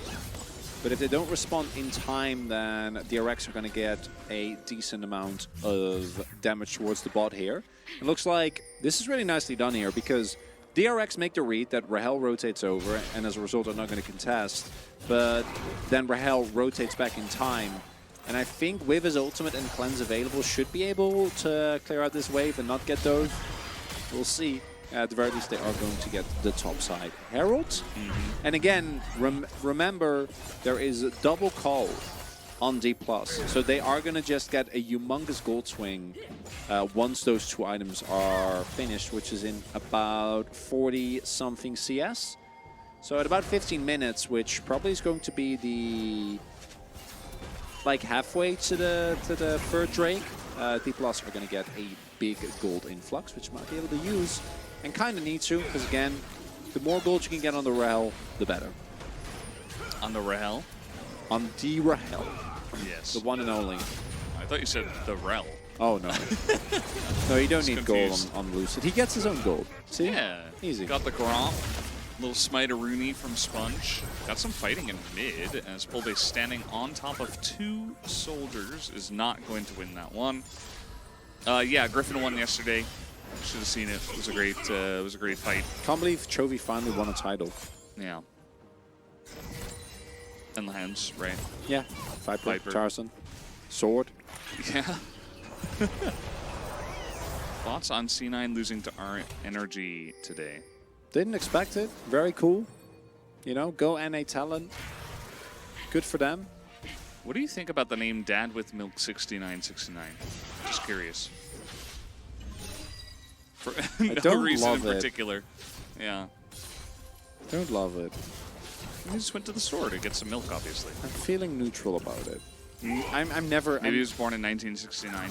Generally, when I feel neutral about stuff, that's not good. I'm a feel positive about stuff kind of guy. Dorna. Oh, we have some skirmishing. The crown is done. Dorna, Trazan, Chubby, Hyper, and I don't know, Legends. Legend. What do you think about this?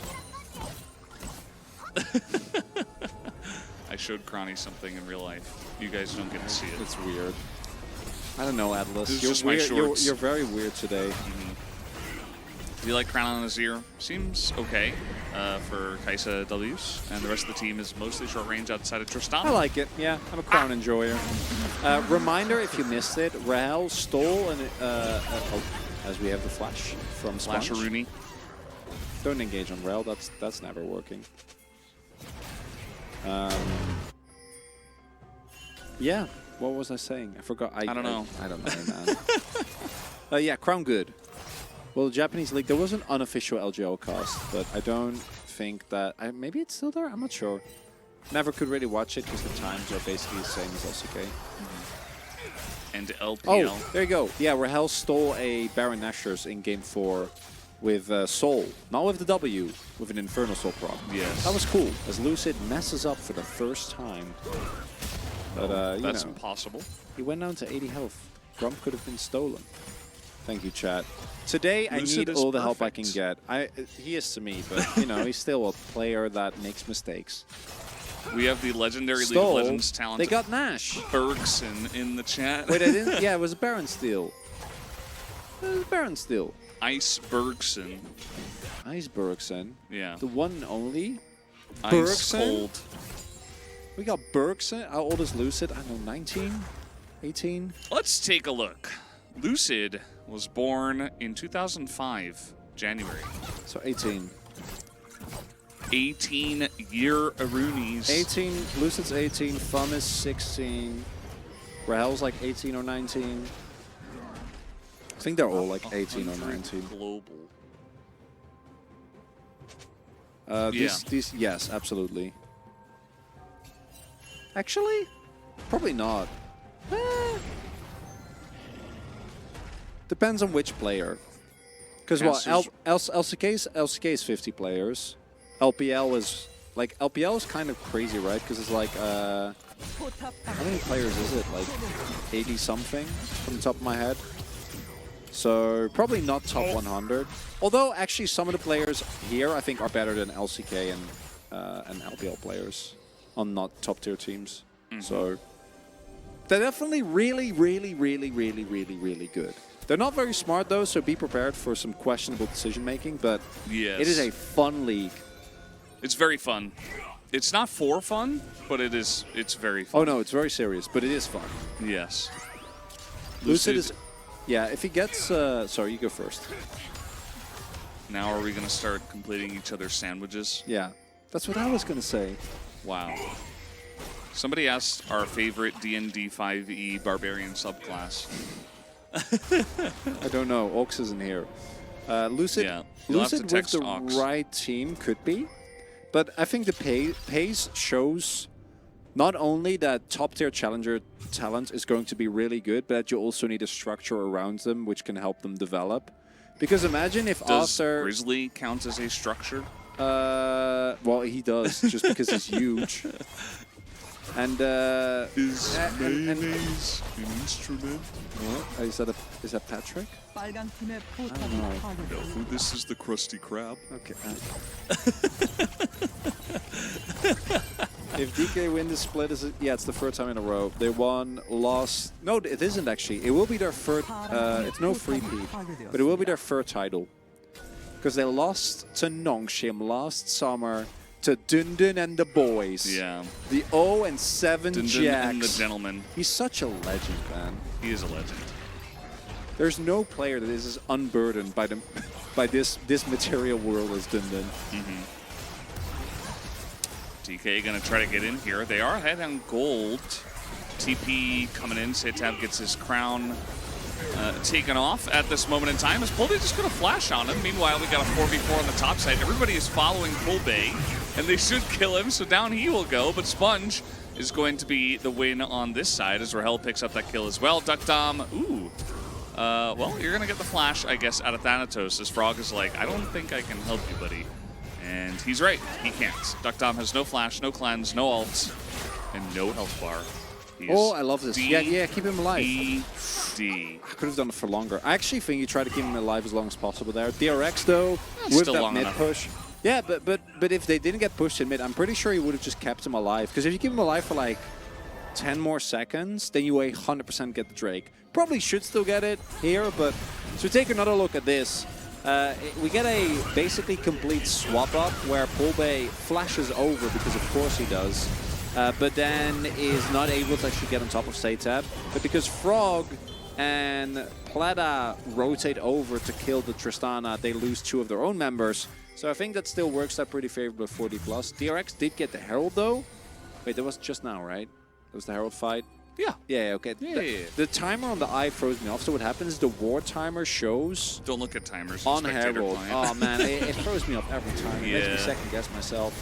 So I don't know how DK are not in position to take this Drake, considering that Rahel, or rather Duckdom was dead, and he just got here.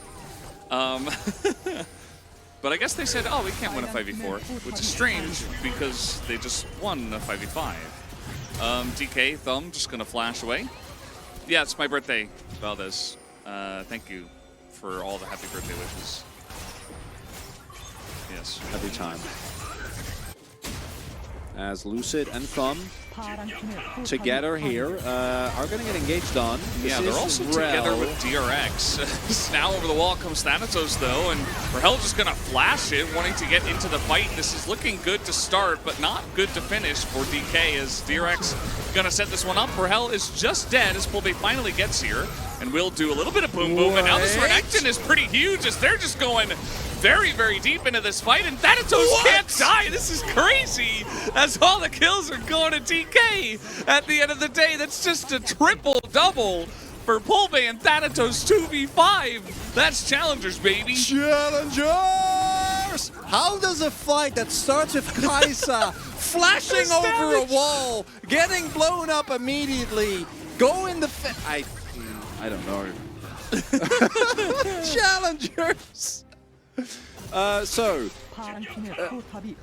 think he's going to get offered too much now from other regions, let's break this. Yeah, I think he needs to run it a little bit. Let's break this down. The engage into Fum and Lucid. And then, like, that flash from Rahel, I respect it, but you can't do that. You can't flash into multiple people. But then, the Croc goes so ham. Croc. Right? Empowered Q. Another Gore Drinker proc. Gets another empowered Q. And meanwhile, Pulve is just Goomba stomping, jumping left and right. And Tristana, once the reset starts coming through, you're going to be feeling good. And is this a 3-0? Like, Yundo knew it. What Yundo's is strong. happening? Yundo's strong today. Although, you know, this game isn't over, and the third game hasn't even started, so it's no, I'm not. It's I'm challengers, never, baby. Not getting out of myself, but I am very perplexed because I felt really confident about my DRX prediction because D+ looked really, really rough against Nongshim. Yeah, it was just not. It was not great. And DRX looked great against Life. They did, yeah, they 3-0'd them. Yeah, that was you and Wolf on Friday. Yeah, DRX, I kind of remember that. Not really. Feels actually, like it was a year ago. No, DRX Challengers 100% is the CL equivalent of KT. Because this team had Kite. Yeah, I don't know why I pronounced it like that. Just opposite day. Because especially last year, they were so hyped up. They were as hyped up as D+ were this time in summer, and then they just completely nosedived. Like it was rough. That was Valus. Yeah, good point. Wait, that was you casting Valus. Yeah. DK just going to start up the Baron here, and honestly, after you win a 2v5, I think you're probably confident to do anything you want. As Renekton going to eat up that charge. Leona, the other one with Eclipse up, is going to eat the other. As Thumb goes down, the smite doesn't go through for Spawns, as it was a bit of a flip, as now Santap gets in there. He's flipping it as well, as Thanatos is just unkillable. They can't kill him, as now they're trying to turn out the Pulve, and this time with Duckdom alive, it should go pretty well for them, but Rahel's second not again, not carry. again, not again! Maybe again? Oh, the cleanse is still available. The flash in. Thanatos is just 1v9ing this game. It's just insane. And that's it.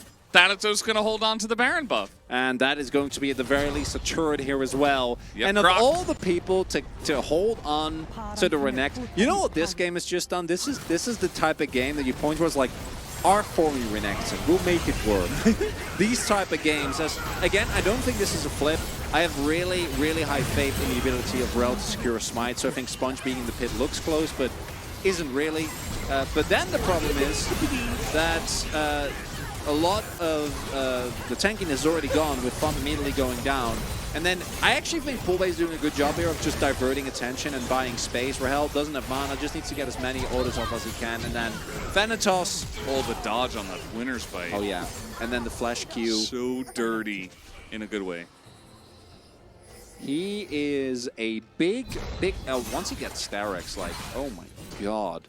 Satan also went Crown and then Nashers, right? And then now he's also going into Morellos because of this.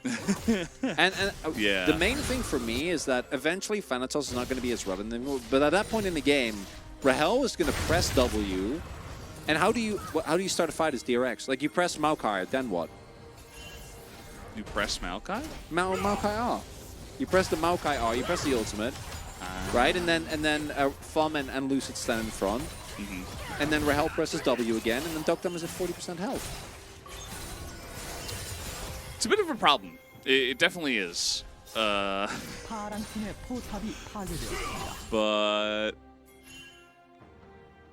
what? Claws champ? No, Okay. do not dive that crocodile. Absolutely How not. about diving the Aatrox? That's fine. How do we like that? I don't think they should. Or they though. just take I think the they just turret. take the inner. Yeah, just take it. Just Demolish. take it. All right, just took it away. How, And they didn't dive guys, their neck. how is this an Infernal Soul when the second Drake was also Infernal? Wait, someone didn't actually say that, right? You said that? No, I mean That's a good meme. because of be there earlier. from game 1. Don't dive this guy. Come Yeah, on. I don't know what they're trying to do. Don't do it. He also has Baron, so he just He's level 15. just recalls. He's like, yeah, He's cool level story. 15. Yeah. I'm level 31 In RuneScape? in real life. Oh. Actually, no, I'm that's not. cool. What? I was born in 1988. What am I? 35? Sure. Yeah, because I'm Alice. Yeah, you know, I know. Oh, well, Infernal Drake, okay. Full base is thank you. That's 2. And they were all just top, just kind of... Well, they did try to kill. Okay, so Thanatos is just taunting the whole team. No, they and I think they kill him. I think with no Dominus this time, right? Surely? Baby? Like, please? Please kill him? Okay, they did it. I just wanted to make sure it was possible. Of They course, all they're going to lose die. the fight afterwards, but, you know, that's not important. They all killed die. Renekton. Chronicler, listen, okay, they just wanted to kill Renekton. It's about sending a message. It's about sending a Pulve's message. dead. Pulve's going to die to the Pulve. Sun Disc because, you know, I guess that's Challenger's baby. And now they're just going to run away. Okay, that's the end of that fight. Man, Pulve is the most aggressive mid, both in positive ways and in very negative ways that I've seen in a Who got the kill on long Renekton? time. Do you know? Yeah, no, I know.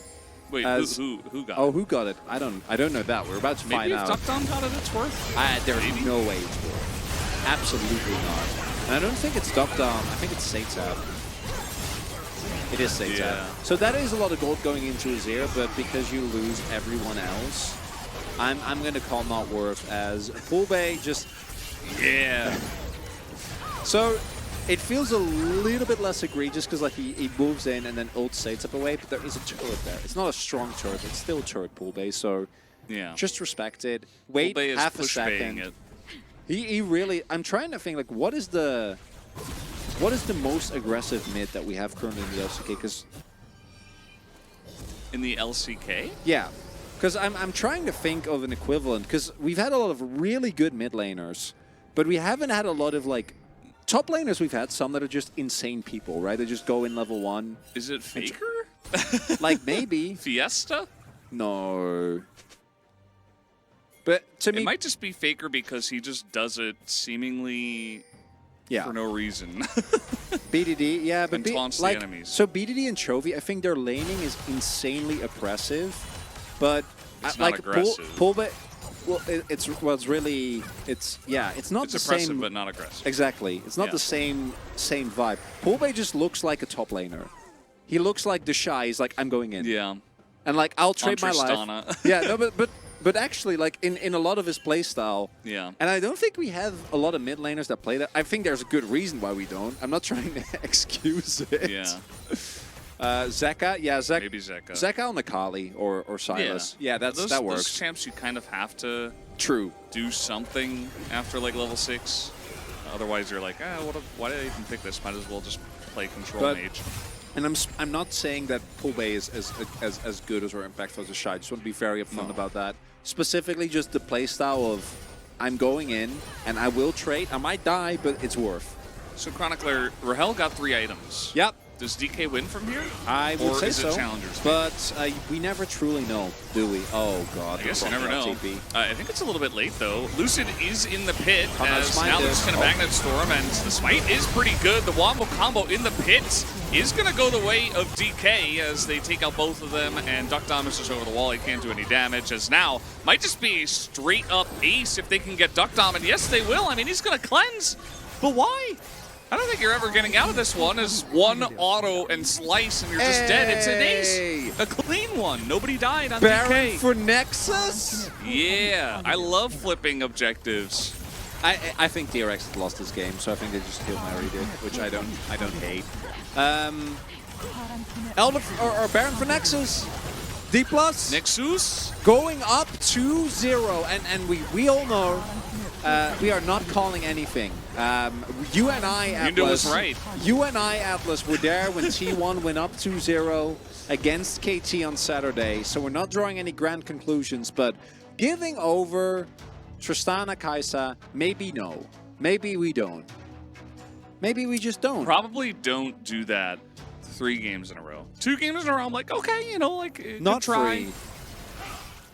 But 3 games in a row, that would not be a good idea. We have to vote for Pog. to exit. It's Thanatos. Oh, right. Yeah, I forgot about him. I mean, so my number 2 would be Poolbay, but I don't think No. It's definitely the Croc. And, you know, Thanatos came in. He said, you know, we get so many strong things, but actually this game is about me. And it was. It was about him. He did the most damage on his team as Renekton. Saytap did get a lot of gold. He had a death cap by the end of the game, but it didn't matter because, you know, they went all in on a Baron. I thought they could maybe play it a little bit slower, but they decided, hey, we're too far behind. We're just gonna send it, and that they did. They said, all right, we'll send it, and they did. And we will have to see a big pivot in draft and in gameplay, because I think the draft is part of it. I think that core Tristana, Kai'Sa, D+ are really comfortable on it. Allows them to really play their kind of messy, skirmishy style that they really love.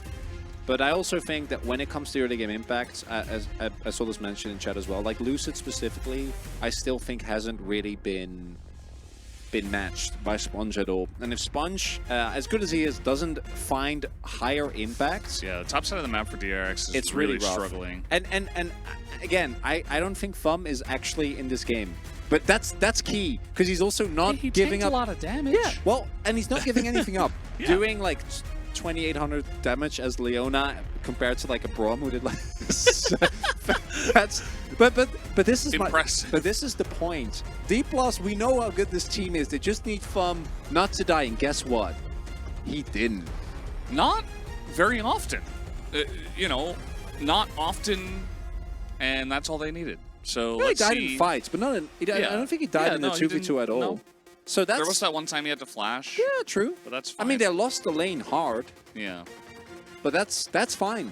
I think it's also been like a slight glow up for Thumb, right? You know, it's been better than what we've been seeing. I think it in the Hanwha series, he actually was pretty decent. I think he had like some low lows, but he also had some great highs. As that is... Wow. He died once. That's like 1.5 the damage of what the Azir did. And he died once in a fight where 4 people gave their life to kill him. Yeah. Yeah, you know, I think Indo was right. I don't think he's that good, but... I just don't think that DRX came into this one very prepared. They're not banning the right stuff. They're giving a lot of stuff over to D+. But outside of the draft, like, as oftentimes it does come down to it in Challengers, it's just about the execution. And it's been much better for DK, especially on the top side of the map. So, Yundo Strong might just imagine if he might just come true today.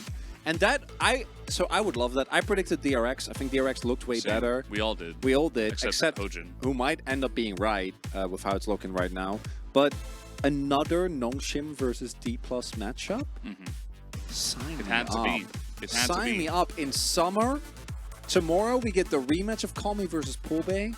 We get Mahal versus Thanatos, but now Thanatos actually looks good. Wow. Woo! It'll be nice. You can't give DK the most plus to do a Tristan Kai'Sa 3 games in a row. So, I think that the Tristana, I agree. I think Kai'Sa has actually deprecated in value because we've seen teams be a lot better of dealing with it. But I actually am going to echo what you said earlier, Atlas, which is that it's challengers. You're going to get to free items because the game pace is super accelerated because everyone keeps murdering each other. And then Kai'Sa's busted. Yeah, it very much is. Guys, that was game 2. We'll come back for game 3.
And welcome back to the LCK CL.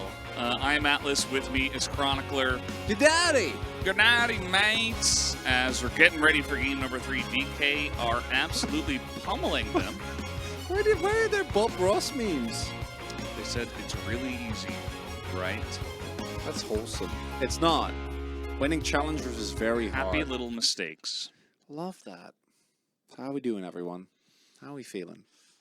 I wish I could read Korean. It's not difficult to read the letters. It's to understand actually, what they mean. That's really hard. Korean is one of the, I think Chinese and Japanese or Mandarin and or Japanese are like a little bit higher, but Korean is like third or fourth when it comes to difficulty, which makes Veldis all the more impressive. I can read it, and that's about it, unfortunately. Yeah, Veldis is pretty good at Korean now. Yeah, Unfortunately, I the can two only of just us, read it. yeah, the two of us are, you know, not great. So excited for challengers. Nice. How can I get the badge? Yeah, someone was asking, why don't you guys have badges? We do. For Challenger League, and we have them right here. Look, it's real. You can actually learn to read Hangul in 20 minutes, which makes it very funny walking around in Korea, because a lot of things are just English written in Korean letters in a funny way. Yes. Can we buy our own badges? I do not think you can. I don't think that's a possibility, unfortunately.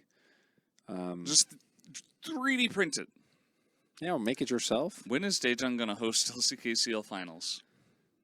Maybe That next is a year? very good question. It's So Daejeon. actually, my favorite part of the entire Right side. weekend, outside of the final game of KT-T1, because that one was amazing, was the vice science major of Daejeon giving like a 2-minute speech, which wasn't planned at all. I love Of him esports. just going like, I love, and you could feel that he meant it. Worlds in Daejeon. I want worlds in Daejeon. I want more esports in Daejeon. I love this, okay? And it was just, he looked like every random science guy, so it's just, you could feel that he meant it. The passion. We're cheering here on this side for DK. Will they be able to get the 3-0? I'd say it's actually pretty likely. Based off of what we've seen and the fact that Yundo predicted it, I think they've got a decent chance. Now, we have seen this one of these exact players, but the DRX have reverse swept. That started with Clear and a Nasus counter pick. I think this was in spring. Yeah. Will it happen today, though? I don't know. If thumb isn't exposed, you know, if the thumb isn't ready to be accidentally hammered, I don't know how else you would injure your thumb. That's the thing, you know, you're like trying to hammer something in and then you hit the thumb. Nail gun? Yeah. Oh, wow, that's way darker than what I was going for, but yeah. Then... You can slam a car door on it? There you go. Yeah. Yeah, or you can have like, I had a friend who received a field hockey ball in his thumb. Oh. And it had to be kind of built again. It was not good. That sounds about right. Yeah. Do you believe when Fake retires, could you see him becoming a team coach? Could definitely happen. Yeah, could see that. I don't know. It's challengers. Could this be a reverse sweep? Yeah. Could it be a quick 3-0? Also, yeah. Will we know until the Nexus falls? We will not. We will not. And Poppy gonna get banned. Tristana banned. Hey, the pivot. And they also are on red side. Oh, oh, oh, oh. Oh, oh. Hey, a small polar bear. What is the Challengers League? Tell them, Atlas. Well, the Challenger League is the feeder league into the LCK. We are Tier 2 here. And any of these players can play in LCK if necessary, because the rosters are linked. Depending on where you're from, you might have a Challengers player in your league and not even know it. Yeah. Unless you don't watch any other league, in which case, I don't know how you got here, but welcome. Yeah. Only Yundo Strong predicted a 3-0. No one else did. We call it Academy League, but we can't really, because Academy actually exists, and it's Tier 3. So there is an LCK Academy series, which is a bi-weekly, I think, tournament. Something like that. Something like that, where teams play. But it's very different. It's more like an open circuit type of deal. Whereas this is, it's just LCK, but younger. That's really it. And with some exceptions, but at large, as Lucid, No. we both know you're not going double AP mid jungle. As much as you want to play Lilia, we know you're locking in Maokai. As might go for the Zeri here instead, which makes sense. Zhao. What? Sure. It's a circle that doesn't Nico work Viego. with the other circle. I like that. Viego also pushes people out, but that's okay. Great follow-up on the engage. And Ahri. It's available this time, so Ahri Nocturne going to be a thing. And yeah, we've heard this so much. So much. And We didn't get you any know what? barking. Fellas, this might be the final game of challenge that you and I cast. Yeah. For So the year. if it turns out to be a win here, as it looks like the video feed is no longer there, but we No, are they're still, just staying perfectly still. but we are getting the picks and ban through, so I'm not going to be too worried. There we go. Docdown's back, fortunately. But if Deep Plus, you know, build up like a 10k Goldie, we got to reminisce. Even though we didn't cost that much together in summer, we did in spring. We had a bit more back and forth. Yeah. I really need to take it. But then do that. Yeah. Baths are nice. I miss taking a bath. They're not really popular in Korea. As the Renekton ban here on the side of D+, what is the counter pick going to be here? Because my expectation is they lock in Rel here? Rel or... Yeah, Alistar's already been the way, so Rel or Nautilus. Pick Rel. I think Nautilus... Nautilus is good in Zeri. Yeah, Nautilus is good into Zeri. And I think Nautilus is also better into Lulu than Rel is. Both are fine. We both know that Thumb isn't playing Lulu. Yeah, no, He's actually, playing you know Leona. what? Yeah, you're right. Yeah. No, this is also, it's so funny, because this is also what Bible will do. Like 100%. And if we go 2 years back, it's also what Barrow will do. So very fitting here. We do see that a lot, tendencies of the main team kind of seeping down to the challengers team. What will be the blind pick here? Gnar could be an angle. Gnar, you know, Nico Gnar, that's definitely a very aggressive top side. This gives a lot more safety, and if you have a Zeri win condition, I think Cassante definitely a good shout. There is also Jackson Renekton already banned. I love that The though. Rock? Oh, Frog. Oh, Froggy Frog. He did it. Yeah, I mean, should be pretty good for getting on top of the Zeri, for sure. No one kills you. Like, Nico is not going to have the type of damage that kills a Malphite in the later stage of the game. But maybe Rahel is smart enough to buy Lord Doms, and then eventually he'll be able to. And I really like Malphite into Cassante, because you don't really get punished in 1v1. I do think into Zeri specifically, it's good, but it's not as good. You know, it's Yeah. If it's like an Aphelios, I'm like, this is the angle. This is amazing. This is gonna single-handedly win you the game. Now it's really good follow-up still. I think you should see it more as a dive than. I often see Malphite as more of a pressure, right? You go in and then you're unkillable, and then you force cooldowns, and then the rest of your team murders them. Here, if Satan lands a charm, Bloodout finds an engage, Sponge goes in, you just follow. Because have you tried flashing a Malphite ult when Nocturne presses R? Can't do that. Impossible. Not a thing. You can't. I think a lot of this will come down to full-base Nico as well. Like, if he's able to get fights started on Nico's terms, it's going to be very nice. But otherwise, I think it's just going to feel very lackluster, and Rahel's just going to get dove over and over again, and then you just don't have consistent damage and you lose. Yeah. But it's challengers, so maybe Viego just pops off and goes 1v5. It's also instead. lucid. Yeah. Which, that's kind of why I like that angle. Because in case you, you know, maybe you're watching your first match. I don't know how many. Are we doing well? We have had a lot of first-time chatters today, which always is a good sign. But I don't know how many people we have. You dope. I like that. There you go. You dope. So if you're not familiar, Lucid's pretty good, and he's playing a carry jungler for the first time in the series, which makes me happy.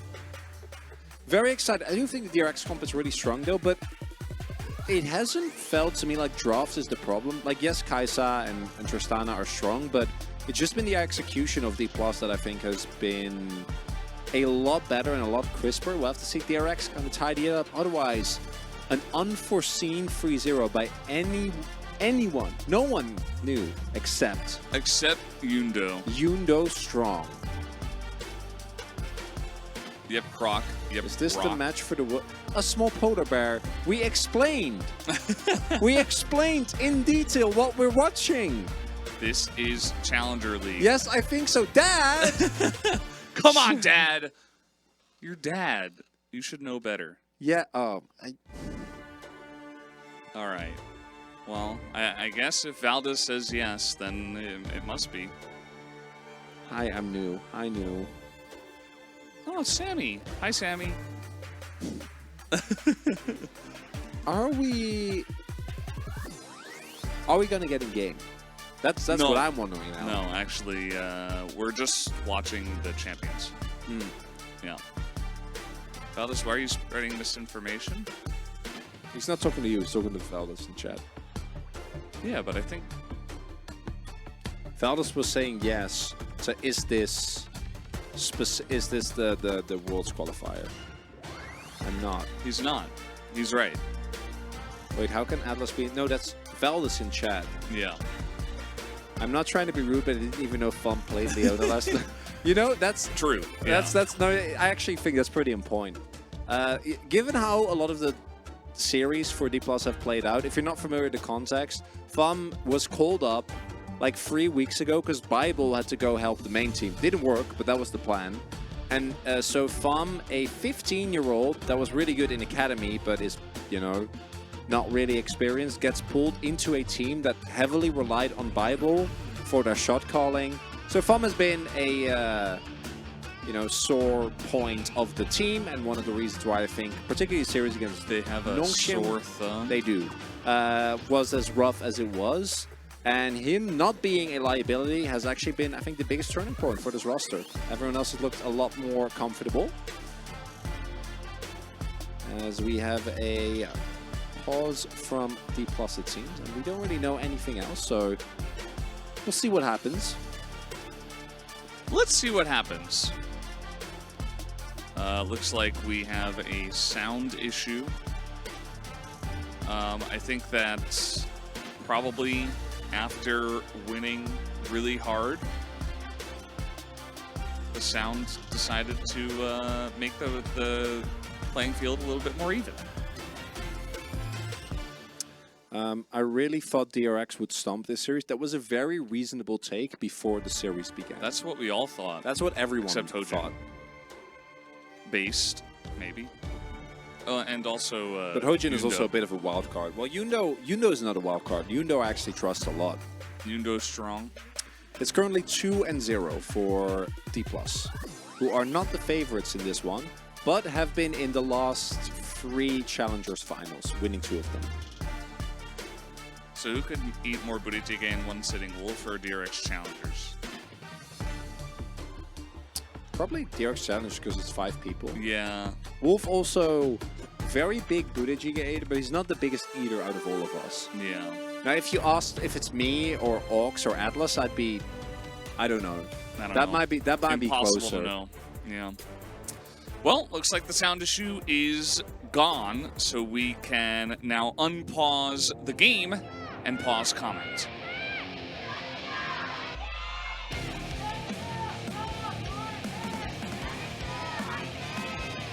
Do.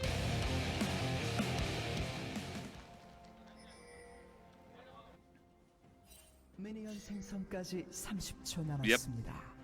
Yep, Rock. Yep. Yep. Hey guys, can't wait to see you casting T1 versus Gen.G this weekend in the grand finals. On an unrelated note, I slept all day yesterday after that thriller between T1 and KT. How are you? Yeah. Yes. T1 fan, I take it. are. 미니언들이 생성되었습니다. Can't wait for Frog to frog all over these kids with That Malphite. noise? I think. I don't know. Now there's only tanky if you hit his hooks, and Fum did not do that great job of hitting hooks. Yeah. But again, we talked about FOM a little bit, and he was definitely a big liability and a decent part of why they lost. But I think Thanatos also, this playoff just hasn't been that impressive up until this series, where even in game 1 wasn't about him, but he was still very, very strong. And his Aatrox was still, I think, a consideration for one of the better players in that game. And then, obviously, in the last game, he completely 1v9s as Frog 3-0 on the Rock. Giga-based. Mega Giga-based. Giga-based on not losing. Pog reads Shed. We do Dr. Professor Sergeant Mr. J. What? So, a lot of titles. What did you just say? That's that's the name. No? Yes. Isn't it? That's what they're I short don't see for. anyone. with It that name. says DR. No, Oh, Prof. Dr. DR. Professor Sergeant Yeah. Major J. Or Mr. J. Please let this go. Oh, someone who's playing RuneScape. OG Hound It's doing Valdez, who can Nightmare relate. Zone on OSRS and need to have the caster's voices keep me company. You're both wonderful. Thank you, OG Hound. Kill any Hellhounds today? Maybe doing some Slayer? I can't relate, but I know you know what's going on. Yeah. Ox knows. But Ox is a very rare viewer. He's definitely just playing Baldur's Gate 3 right now. Actually, I think his fiance might be back in town. Oh, yeah. So, for the first time since being not at home, or like outside of him not being at home, him not be playing Baldur's Gate, which is crazy. That's insanity. Not my Ox. Lucid just hit the ward, and he's like, hey, actually, never mind. Oh, the root's going to land here. Say tab. Oh, going to have to flash that one. Good flash, actually, after getting caught by that. So Pulve, up a flash already. And that means that there is a window where Setup is in 6 and Pulve has flash, where this duo can set up a really, really scary gank. As Nocturne level 4 actually really strong here. Well, Lucid is like, uh-oh. Should be able to get out with right? Pulve coming back. Might have to flash, but yeah, it looks like they don't want to. Back in. He's a maniac, but should just let this. You got a scuttle. Thumb? Nice little engage here from Thumb. Mr. Thumb making this bottom lane about him. Another stun comes in, and now Pletta's taking some damage. And you can see that already Thumb and Rahel also off to a good start. That's very surprising. Love to see it though. Some early presence here in the lane from the Thumb. Do you think he thumbed his nose at them? Is that an expression? I think so. What does it mean? Like look Kinda down like on someone? Yeah, and like ignore them. Kind of. Ooh, another root is going to... Oh, a little engage here, this time from Pleta, who gets the flash in. That's first blood over to Duck-Z. As now Thumb is going to hit Pleta, but that just means that Duck Dom, yep, just has to flash the stun. And Pleta is going to make the lane now about him. Really nicely done there by Pleta. Again, this player was playing AD carry up until recently. Rule swept back to make sure that Duck Dom could play. And the initial play going very well here. But then, I think it's as soon as he hits level 4 here. Oh, love that. So he starts buffering his Q, then flashes, so that there is very little time to respond there for Rahel. And with the cleanse already being taken in the previous engagement, follows it up immediately with the crash down. Well set up, and that is going to lead to a sizable gold lead here for Duck Dom. See Thanatos trying to keep the pressure on by pushing this wave as fast as he possibly can. Lucid not bothered by the Nocturne incident from just a minute ago. He's just going to start up the Drake here 5 minutes in. Sponge is down here, but just on the back timers of Duck Dom and Pleta, looks like they will get this damage in and pick up the Infernal Drake. Yeah, he also has a mid lane that is monster stomping the 1v1. Yeah. So he's not boy. he's not going to feel too bothered. This is the worst feeling as an Ahri player, where you just have no mana and you don't have your teleport, and you're just sitting here under turret. You're just like leaking turret plates and minions. It's so difficult to CS these minions under turret because you're just getting harassed the entire time. And yeah, it's just really rough time here for Setab, who's getting absolutely bullied. This is really funny because it's normally you switch to AD carry, right? But Zeri actually doesn't. Zeri doesn't auto that much because her auto is her passive and her Q is her auto. You guys know. What? She's a little weird as a right because you have the look Yes. the way she does the little finger zap, which doesn't feel as good as the Q. Zap. But you don't have the Q because you're not actually Zeri. Yeah, not actually Zeri. Feeling pretty good about his lane at this point in time, though. And Mertred's picked up here for Setab. Oh, yeah. Has 3 more charges on his Corrupting Potion. It's going to give him another chance to just stick around in the lane and do pretty well. As Thumb goes in again, gets the cleanse, level 6 here for this area. As Duckdom's just barely going to dodge that Zapparuni. And he will get away with Flash and Cleanse as once again Thumb sets it up. Oh, and this time there is no counter action available. This is going to be at least one plate, I think. Latte? Yeah, they're going to give up the second plate because I think they're looking for the recall timer here. Rahel sitting on a decent amount of gold, and they might want to also rotate over as Poolbay is going to get his back cancel. That's pretty big, actually. That's Zeri. No, it's Poolbay. Oh. Yeah. Oh, sorry. No, I know you were joking. NASA support waiting room. We actually did have DRX, one of their previous players, play NASA's top. NASA support, though, I don't think we're going to see that. No. Oba! Where's this Thumb been? Yeah, Thumb, even in the Homa series, I think had a lot of ups and downs. It was the Nongshim series where he really fell apart. He might have a actual fight on our hands here without the 80 carries. Yeah, DRX is trying to start this up, but they're already a little bit behind. Why 6 though? And Thumb is not. It's going to get pretty close as Lucid not really standing on this objective. Nice 2-man knockup, but it's onto the tanks as in goes Setab. The lights are turned off as now we do have that awesome engage. Poolbay not able to get his ultimate off as now Setab trying to lead the charge here. Looks like the eye does go into the hands of DRX as well, so they got a kill and an objective as Thanatos over the wall. Maybe they take down Thumb here, who does not have his flash.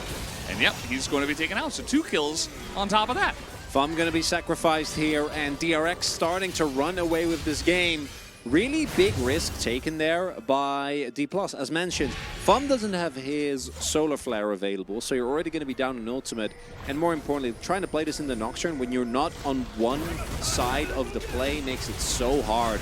And you see, as soon as the coordination kind of breaks down, the ultimate from Phantos actually doesn't end up working out because it even further gets everyone of DRX on the same page. But he doesn't know that because the lights are out. So really high value Nocturne ultimate here.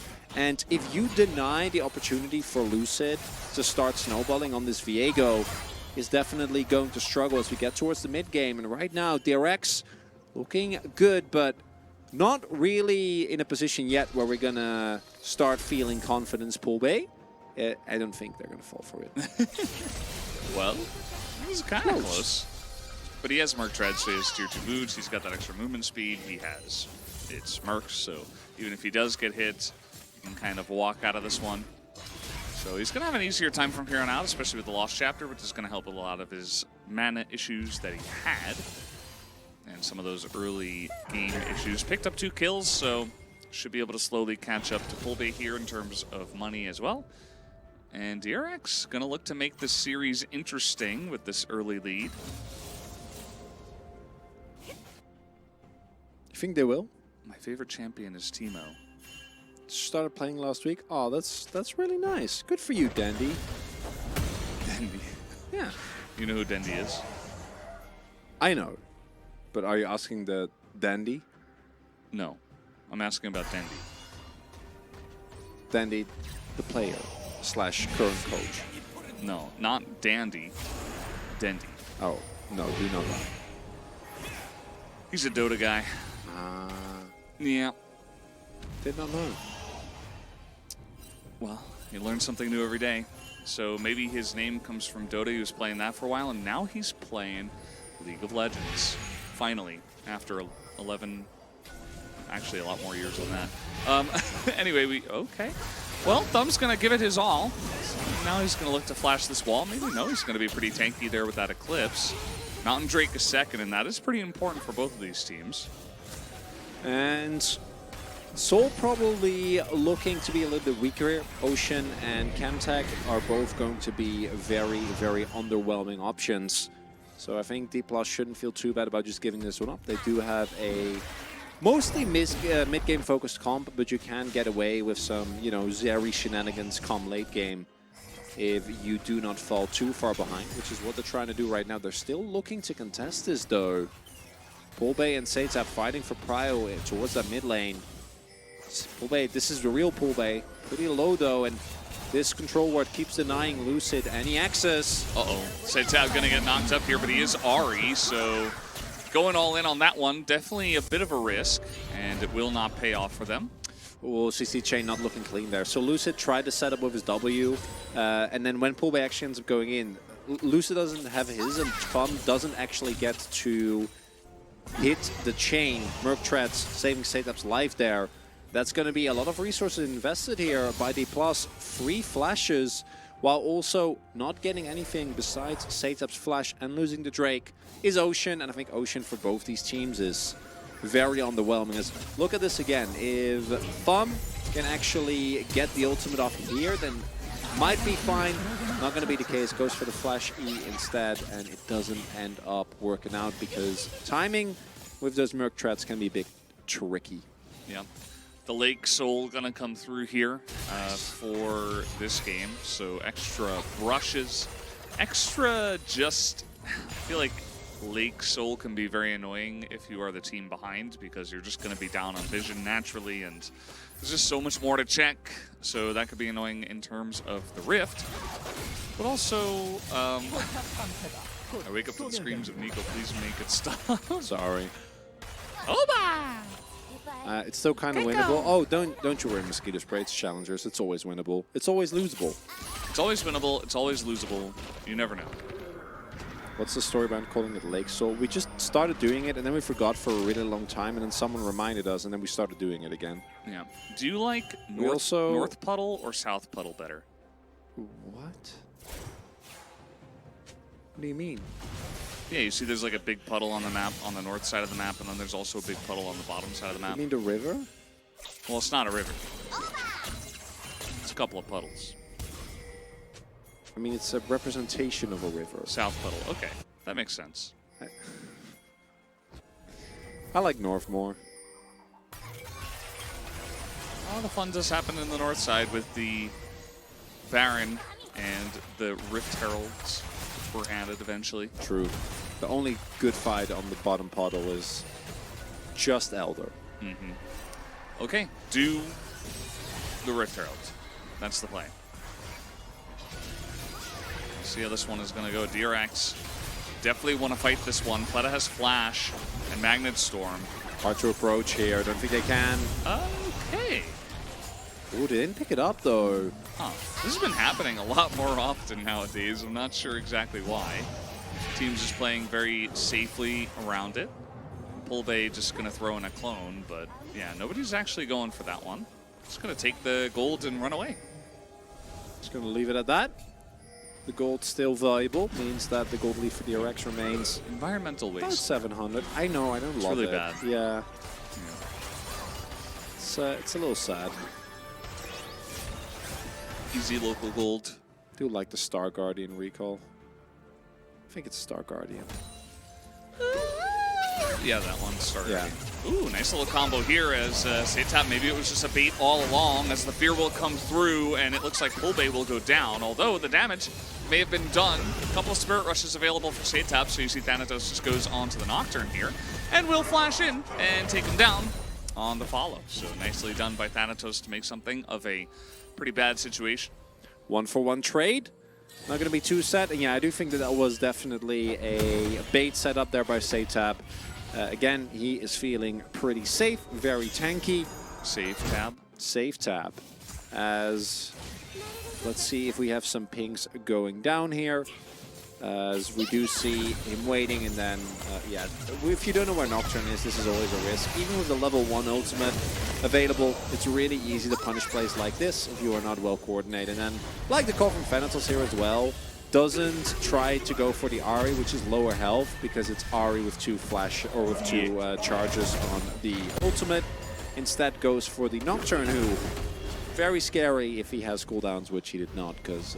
just used also, he's Nocturne, so he's just naturally pretty scary. And and also he doesn't really get to run from you. You don't get to run from Nocturne, but he also doesn't get to run from you. Yeah. So the game kind of evening out a little bit, I suppose, after not that last trade, but the Rift Herald situation. It's kind of hard as well, because I don't think that either team has like a really big scaling advantage. I'd lean towards DRX. But I do think that, like, well, that's my point. But like, I think the value specifically of Malphite Nocturne and Nocturne ult is so big. But if DK execute well, they can always win fights, no matter what. So definitely a very even game here. And this is, I think, the Ocean Soul is mostly just for side lane pressure. I don't think either team really is going to rely on it that heavily, with how bursty both of these team comps are and how quickly I think fights are going to be decided. Thanatos, though, forces a flash. That's big. Frog's like, okay, well, I don't really need that flash. And, you know, he'll just be there with the R button. Let's see how it does go. We're fighting over a single Ocean Drake at this point, but any amount of Drake's going to be good, so teams want to stake their claim on this one, but it seems like DRX pretty good position for now, as the Nico ultimate does come in, catches the Xayah, but no follow-up there, as the lights are turned off, and the Nocturne will get this one. But meanwhile, Duckdom just being hunted down, as Thanatos, man, he keeps doing this, as he will finally get taken out, but he essentially won the fight for the team by taking out a lot of the damage here of DRX, and yeah, the fight continues. The Satab now, okay, well, this Viego, not as good as original Rel, I suppose, but down will go the Ahri, and down will go the Nocturne as well. Thumb will die, but that's fine, because they win the fight. And Thanatos, man. This guy in this game as well, actually doing so well. Poolbay starts off by setting up the fight, but crucially, Duckdom still has the opportunity to press his R button. And as soon as the lights go out, it feels like D+ are always going to be in a position that gets really hard to play out, right? So let's see how they actually deal with this, because if they misplay this, the fight might be lost. I'm not going to talk about an ultimate from Thumb there.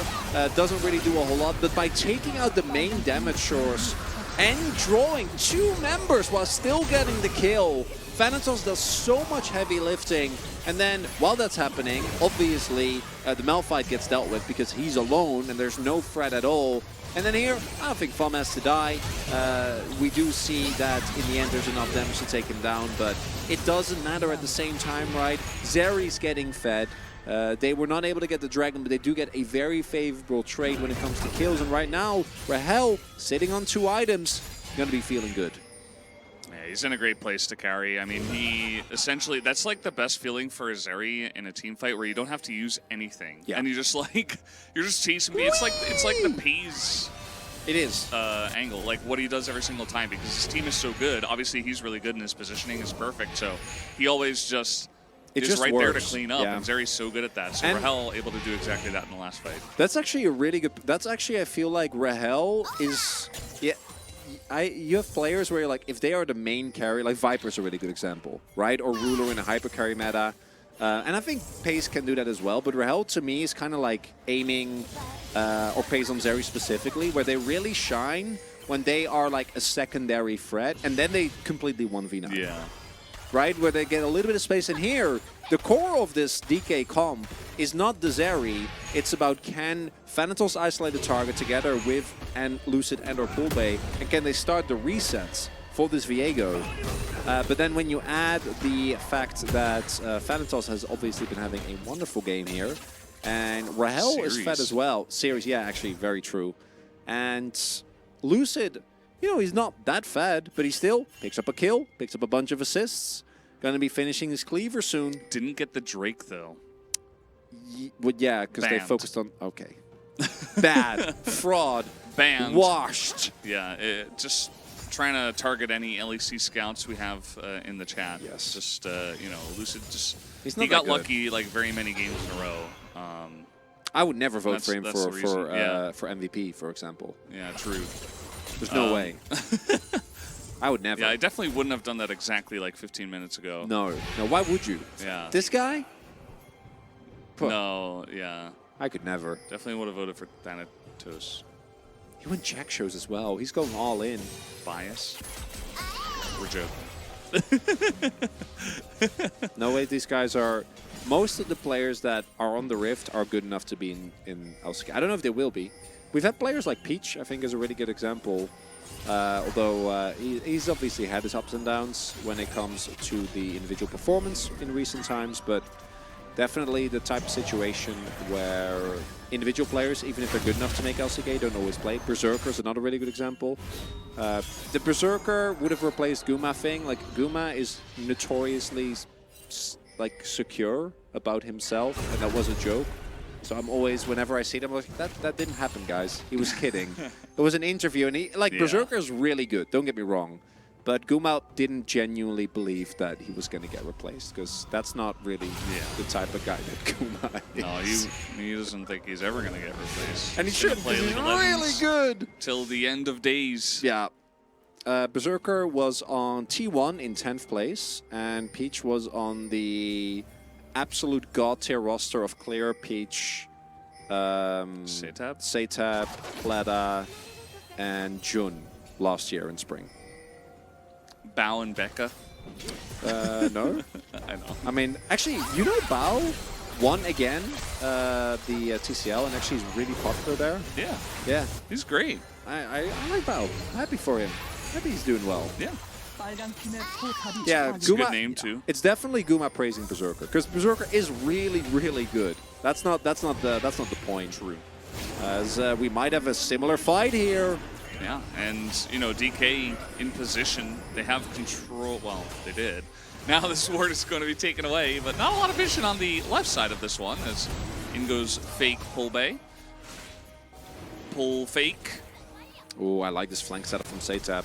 Even if he gets spotted by the wards, if the sponge ult timing is good, it doesn't matter. Turn the lights off. They're not going to see this coming, but the steal does come in. The wombo combo is huge from the side of DRX, but Setab takes a lot of damage, gets away as Thanatos is unkillable. He's on top of Duck Top again. This guy can't be stopped as the stun will finally stop him. Lots of low health bars on the left side here. But it is going to be Lucid and Thanatos. The duo get it done again as the double kill comes in. Pretty even fight at the end of things, all considered. But yeah, definitely some flashy moments from Thanatos and Lucid did steal the Drake. And as it turns out, it's kind of a flip of the last time. The kill trade favorable for DRX. But D+ do actually get themselves the objective here, and they invest a lot into killing Coolbay. They did. Ult still goes off, but it doesn't really hit anyone important. But Thanatos... I didn't even see that. Yeah, no, I didn't see that one either. It hits a multi-man Q. Lucid actually could have... they could have played this a little bit cleaner. Doesn't actually get mispredicts with the ult. Wouldn't have mattered, though, because at that point, the rest of the fight was played out well by D+. And I did say that there was someone, I don't know, I think it was EMEA Masters, and it was a fan, and he was like, oh yeah, Bao is really good. I'm like, yeah, Bao's great. But he also, like, he used to play with this other guy, and it's like, that guy sucks. I'm like, he's a better AD carry than Bao. Because this was when Bleda was like racking up, and he was like second or first place in Challengers, and I was like, and then I realized that I was just arguing on the internet, and I stopped doing that. Imagine arguing on the internet. I could never. I could never. Yeah. Happens every day. Millions of times per day. The internet. Maybe billions. What a place. So, total damage. Look at that. That is I'm looking at it. Relevant top laner. Also, Polbay, I think he's made some mistakes. I also think that DRX have very clearly made it their one job to kill that guy. But I don't know if he's the guy that you need to kill. Rahel going for PD third here, which is quite interesting, is going to help with trying to kite away. Also, Lucid picked up a bunch of extra kills in that fight as well. So going to have a lot of Fred. I wouldn't mind, maybe Proc Nash. Try and take or let Lucy take some damage, but it doesn't look like it's going to be the case. And I can't believe that I'm saying this, but I think Yundo might have had it right all along. I think we're on the strong. I think we're on the precipice of it. If it is, everyone in chat, I'm going to ask you in advance, if D+ win this, add Yundo, what is it, Yundo Ro? Yundo Roro? I don't know what it is. I think it is, yeah. And say based Yundo strong. It needs to happen. I'm just Say priming Giga you in based. case it happens. Frog, gonna back TP into here. Now let's see how this one is going to go. Setep gets caught on the top side. Blada. Caught with vision, I mean, as now DRX going to push them away. Meanwhile, a turret dies somewhere. Somewhere a turret dies is Thanatos. I mean, this is just a Malphite, and it's a nice amount of damage. It's going to get them to engage, though, as a massive wombo combo does come in onto that backside, but it's all DK all the way. They do not get on top of Rahel. And Duckdom, again, he's just being assassinated by Cassante. It is a clean ace, which has happened every game of this series. D+, their death was greatly over-exaggerated. The Nongshim series, they looked so lackluster. But in this one, we're starting to see why this team was undefeated for 20 straight games as... I'm like, are you locking in your Thanatos vote? I'm kind of waiting for, and this time it's nice. It's actually really nicely done here with the counter engage. Poolbay gets a massive value ultimate, but that by itself wouldn't have been enough because again, of course, Thanatos, like he gets on top of Duckdom. Duckdom has not been allowed to play the game, and you see these KDAs, you see that play, you might be like, oh. You know, Zeri did a lot of... No, it's Thanatos. This man on Cassante, it's just not fair. Yeah. I saw the Cassante and I'm like, Thanatos on Cassante? Yeah, I'm like, I know. I don't know. Yeah. Like, you know, I liked him on the Renekton. That was nice. And then, you know, I saw it in action. And now, you know... Now, you saw like his the face, stuff of legends. and now you're a believer. Yeah. And then I saw Thanatos' face. Yeah, no, I get it. That's... yeah. I mean, this guy is, like, pretty good, at the game. I can't wait for Nongshim versus... Yeah, tomorrow's going to be great. Be awesome. Now, this game isn't over, but it is. Like, now I'm kind of like, who do you predict after this? Because this D+ doesn't look the same as the D+ we saw against Nongshim. Like, Nongshim, I think, is a really good team, but this is a little scary, Veldas. These team fights... Ube! Oh, he sets it up and Duckdom, the poor guy, he just doesn't get to play the game. Did not get to react to that and just immediately dies. Thanatos and the squad going to make a huge dent into DRX today. And Giga-based Yundo Roro is going to get the pred right. The only person out of anybody who put their preds before the matches started. And yeah, DK looks like they have returned to full form after this game. And Thumb, you know, he's along for the ride, man. Just get on the Thanatos bus, the Thana bus, and you'll be fine. This is over. 3-0, just like that. And this top side, we've been excited about for about a year and a half now. Ever since they were able to unexpectedly win in 2022 spring, right? Remember, that was the era of DRX. The team was incredible, and that was the first win that this roster, obviously with Bible as opposed to FUM, but the core remains the same, was able to get. And I don't even think, like, I don't think DRX played poorly today. Obviously, the draft, I think game 2 was a pretty big risk, but they just looked really good, man. Those team fights, they knew exactly what DRX was up to. I mean, this is exactly what we've been missing from this team for like the last couple of weeks. They didn't even get a full day to stopwatch. Just doing his job. Yeah. And the Cassante, of course, the tank, the frontliner, bruiser, assassin, warlock. Can I 2x you? Yeah, you can 2x it. Got you. The mage, backliner, frontliner, middle liner, linebacker that is Cassante, and especially Thanatos on Cassante. Was insane to witness today. And I'm sorry, guys, we don't have any more games because DK were just too good, and DRX did not step up to the plate. It's also like a 29-minute game. We don't even get to commemorate. We have C4. We have C4. We'll get to it. Out of all the results today, well, I think Cassante took those from Horn, actually, forcefully. I think that out of the remaining or of the 4 casters, I think I really held D+ in the highest regard, specifically because of last year, right? Because I followed their entire journey last year, and then I was really high on this team for a really long time. And I thought they were really, really good. And then they had the run, you know, in early summer, 20 wins in a row, not a single game dropped. Then they started faltering. And then in the early playoffs, they just kind of looked messy. And again, they lost Bible, which makes sense. But it wasn't just that, right? The rest of the team just not looking that good. But that was our last do-do-do. That was our last do-do-do. Man, thank you, Saltire. That's so. It's crazy. It's kind of wild. It makes me think back to last year when we had this exact matchup when we were in Gangneung for the summer finals, and that was one of the most memorable series of leagues that I've ever casted. And I didn't even. I was sitting in my bedroom, or in the hotel room, I guess. Yeah. And of course he gets it. Of course he does. I mean, this is no contest. Should have been so good. Should have absolutely been unanimous for both. This game. It is unanimous for this game and the last game. And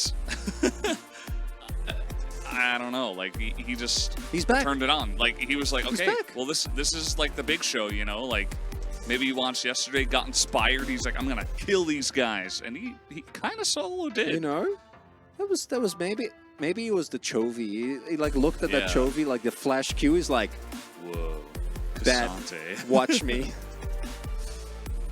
Man, tomorrow is going to be... Yes. Oh, I can't believe tomorrow is actually going to be a rematch of Summer last year. That's so dope. And it's a completely new Nongshim roster as well. Because last year, funnily enough, so last year we had the entire LCK roster with also Jiwoo in.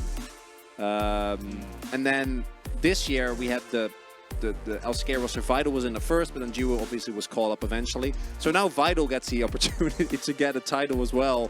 Predictions for tomorrow. If Thanatos plays like this, I will say 3-2 for DK. Right? Yeah. So it's really hard for me because I think Nongshim are an exceptional team, but I am firmly of the belief that if D+ play at the highest level, they are the best team in Challengers. Yeah. Like as a team. Yeah, I mean, individually, I think Lucid and Thanatos are also the best in their role. Yeah. I think Poolbay is a bit more up and down, but he does work exceptionally well with the core. And I don't know. I actually have no idea. I think tomorrow is going to be amazing. I can't wait to watch that. Yeah, it's going to be great. You know, we had our last do-do-do today of the year, but Wolf and Atlas will hold the actual final do-do-do tomorrow at the finals of Challenger League. So we had 2 days of Challenger into 2 days of LCK into now 2 more days of Challenger. And then we have 1 day off. And then it's the Worlds Qualifier. Worlds Qualifiers. That 4-man queue. Holy Lord, man. Yeah. This is like when you're playing with your friend who's playing on a Smurf. And you're like, holy crap, we would have lost so hard if you weren't in this game. And he's like trying so hard, but the team is actually playing around him. It's like nice. Yeah, good stuff. Good stuff. You know, I was already very secure about the Thanatos vote, and then I watched this back and I'm like, yep, yeah, that was definitely the vote. Dr. just didn't get to play the game. Legit doesn't get to auto at all. I mean, the rest of the team is diving so hard because they have Rel, Malphite, Nocturne, Ahri. So the Xayah, as a standalone, could be good, but not when you're this far behind and not when the Cassante is this fed and just 1v1s you every time. So, yeah. It was a pretty rough one for Duckdom. Not really his fault, I would say. I think it was just like a team diff and a Thanatos diff. You know, not much that Dom could do. I don't think it's up to any individual player on DRX. It's very booked there on the right. Look at that. Wow. She actually. Oh, look! Is it like a Hojin shout out? Because everyone, I can see the prediction screen there. She's like, these casters know dummies. Nothing. You have no idea. So barrel out of worlds now, no? I was actually really I was very doubtful about voting for DRX, which was around 3-2. But at best, I would have gone for a 3-2 for D+. In no world would I have ever predicted a 3-0 for them. That's wow. What a turnaround for this team. What a performance on the day. Yeah. So all the fans very happy with this win. Definitely, I feel like an upset win because, you know, our predictions are based off of the former games and their form in those games, right? So DK did not look good against Noxum, as you mentioned. DRX looked great against Hama Life Esports. So those two clashing, you were like, oh, DRX look like they're in a good spot to take it. But, you know, if the form is temporary, DK decided to play well today. Additionally, Hama Life also almost won. D+ reverse sweeped. But did they reverse sweep? I feel like they did. I don't remember. My memories. Where am I? I think that Hama Life was up 2-0 and then they reverse swept. I think that's what happened, but I don't know for sure because I don't have a great. Someone in chat will know. Yeah, they're googling it right now. Yes, is it that on happened, 13, right? 15? I don't know actually. It should be actually. Yeah, I don't think it'll be 15. It was a reverse sweep. Thank you, chat. Thank you very much. Appreciate it. And they also needed a Zaya or a Kaisa W Infernal Soul Steel, and now here they are in the 3-0 TS. Yeah. So, chat. Obviously, there's one more day of challengers, but this will be the last you've seen of us. What was your favorite challengers moment? And I'm asking both the audience and you. Know. And now we're gonna. Now it's actually gonna be Veldas. You know, we're dropping the bid because I want to know, what did you think, Veldas? I don't know. For me, and it wasn't with you, but thinking is hard right now. For me, it was the 9-game Spongius moment because that's the most delirious I've ever been while on camera. Yeah, I have truly. I don't even remember what Atlas. No, what happened was there was a comment in Twitch chat that I saw, and then I stopped reading it because I could kind of feel where it was going. I didn't want to read it because I knew it would giggle. And then Atlas started reading the first 2 words, and then I just laughed for a minute. Yeah. Yeah. It was a good day. Wolf and I never got our 9-gamer. Yeah. Never happened. Never did. Well, for the entire year. Oaks did 2 days, and one of them was a 9-gamer. Yeah. It's because he's not cringe. And then like me and Atlas got so Atlas got 3, I got 2, Oaks got 1, and you guys got. Which comment was it? My favorite part of this game when Sponge said it's sponging time, and he sponged all over them. Yeah. And if you like, I think that's it's a pretty funny comment. But we tweeted the Casate pasta. Lost it. Oh, that's perfect. It's a good one. What happened to Oaks? No, I mean, Yundo got all the 9-gamers. Yeah, of course. He was here every time. He's always there. King Yundo. Speed Turtle 23 godlike predictions. Nice. It was a good one. There was a lot. We got the producer. Producer was also here every day, every 9-gamer, every 6-gamer. Yeah. Every shout 4-gamer. out to the production team actually, because this is something that I don't know if we'll have the time to talk about tomorrow. But one of the big reasons why I think we've all been enjoying Challenger League, I don't know, I think it's the desk. We've all been enjoying the Challengers League so much is because the production gives us a lot of freedom. Because the original Challengers broadcast was the co-stream, which was very chaotic. Yeah. And then we went to this, which is an official broadcast, but still very chaotic. And I'm really happy we got to maintain that. Will next year be streamed on LCK CL Global 2024? We don't know. Unfortunately, that name has been chosen already. So, taken, yeah, no, that can't be the name. I don't know. I don't know what it's going to be. We'll see. Maybe they will do I like LCK... the Grass Boy moment. You remember we casted and that was a good day. When everyone called me Grass Boy for a week because I said that you could eat rosemary. Yeah, I remember that. Like I was talking about how like they put a little piece of grass on the cake, and I'm like, why would they do that? Why do they put a piece of grass on the cake? I don't want to eat the grass, right? And you're like, that's rosemary, Valdez. And it tastes like, delicious. okay. It's really nice. It's a great herb. At least I don't eat grass. Yeah. Yeah, that was a great day. I've had a lot really of weird nicknames, man. I was called Booger Man for a while as well. Nice. That wasn't great. I like Grass Not Boy even more. Boogie Man? Just No, Booger Man? No, Booger, because I had a booger on my first World show.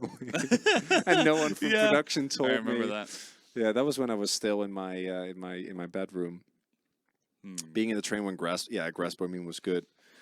Sometimes I wish this channel was on Law Esports, but so that's actually another thing that we can just ban toxic people, which has made this Twitch chat so chill. It's so good. I just have my phone right here, and like the guy before, he's like, "These players suck." I'm like, "Yeah, you're gone." It's just fun times. It's so good. Yeah, when you're like, "Oh, these players are trash," banned. Matchmaking banned. Betting banned. It's great. It's the way it is. That's just how you got to do it. Toxic people. No, you're not. No, you're not. He just wants to have the He was a small privilege small of tap. getting banned by Valdez. Bannery Cabrera, is there better jokes in Twitch chat than YouTube? Yes. Except there's a couple. There's a couple of good ones out there in YouTube chat trying to hold down the fort. But at large, YouTube chat is a true wild card, and not in the good sense of the word. So Twitch chat is very well moderated. Everyone's very nice, and if they're not, they get banned immediately. What did people say about? It's just, when someone comes in on a specific thing that isn't really according to expectations, unless you actually watch challengers, and they start monster flaming the players and talk about odds. It's kind of a giveaway. Yeah, it's very obvious a lot of the time. Who win? Yeah. Who you think win after draft? Who better has draft? Better draft? Yeah. LCK CL Global 2024, LCK CL Global 2025, LCK CL Global 2069. Oh, those all already exist? This is such a wonderful change from thanks. Overwatch chat. Thanks, Chef Billy. Appreciate it. Hope you're doing well. What are the odds of seeing Beryl making it? No! There's probably somewhere you could bet on that. I wouldn't recommend it. Don't do it. Don't do it for your own sanity, please. Yeah, the day DK lost their 20-win streak. Oh my god. I was casting that game as well, and I was like, I was just like here the whole time, just banning people, like over and over and over and over and over again. Yeah, chat was a disaster. It's because what makes challengers fun is also why you should never bet on it, because it's inherently chaotic. And these players are really good, and if you put them in any other league, you'll see they're really good, but they just go in and they don't really think about what's happening. Remember Polbay in game 1? Yeah. Just Tristana jumped into the bush, zero vision. He's like, I'm going to kill you. Because he's like, I win this 1v1. And you know what? He would have. Yeah. Like, I trust him to win that, but, he shouldn't do that. And you don't see LCK players do that unless they know for a fact where the jungler is, because you die. Yeah. It's beautiful. I mean, yeah. This is always really fun to cast Challenger League, especially because it's so laid back. We will have finals tomorrow, but after that, I guess you and I are going to be streaming a lot. We will, yeah. So that's going to happen. That'll be fun. We can play some Baldur's Gate. There's the very friendly Discord / the Valdez fan server, which is great. I thought you were going to say Valdez fan service. I'm like, I don't think. No, that's not a thing. I don't think that's a thing. Who do you think is going to win tomorrow? After today, maybe I'm DK? Leaning DK, but what does Yundo think? That's what I'm curious about. I think it's actually. A true 50-50. Yundo, what do you think? And I could see either team also like stomp the other team. It's really, really hard. It was a 3-0. Yeah. Your prediction of tomorrow, Yundo. Do you call it a chicken parmy or a parma? I call it a chicken parm. No idea. Chronicler doesn't even know what that is. I know the dish, but just through the osmosis of the internet. 3-1 DK. Okay, that's what I'm going to vote for okay, I'm doing DK. it. Yeah, absolutely. I'm a lower bracket run believer. Yeah, it didn't work out in the LCK. True, but that was different. I don't think it's the same. There was also a grueling 5-game series, and this was... They bonked them. They bonked them hard. Bonk. Bonk. Is it a prediction if next game? Very good Destiny Infinity. It is not. Very good question. It's either clean 3-0 or chaotic 3-0. Or a clean 3-2 or a chaotic 3-2. Or it's 3-3. Yes. We don't know how yet, but we will find a way. Yeah. Nomshim Red Force watched this. They're going to be banning Tristana. I cannot believe. And I'm not gonna swear because, but I would wanna. The fact that after everything that happened, both the matchups in the summer finals are the same as last year. Yeah. T1 Gen.G, it's back for the 15th time. Yeah. Noxie Red Force versus T plus Kia, happening again. Unbelievable. You could never escape. And Briage, you're not Chronicler's real dad. It's not happening. You can't tell him what to do. Oh, you know what that means as well? Is that Barrel's going to Worlds. Yeah, Barrel is going to Worlds. No. He is. It's fine. He's going to lose to D+, and everything will be okay. Surely.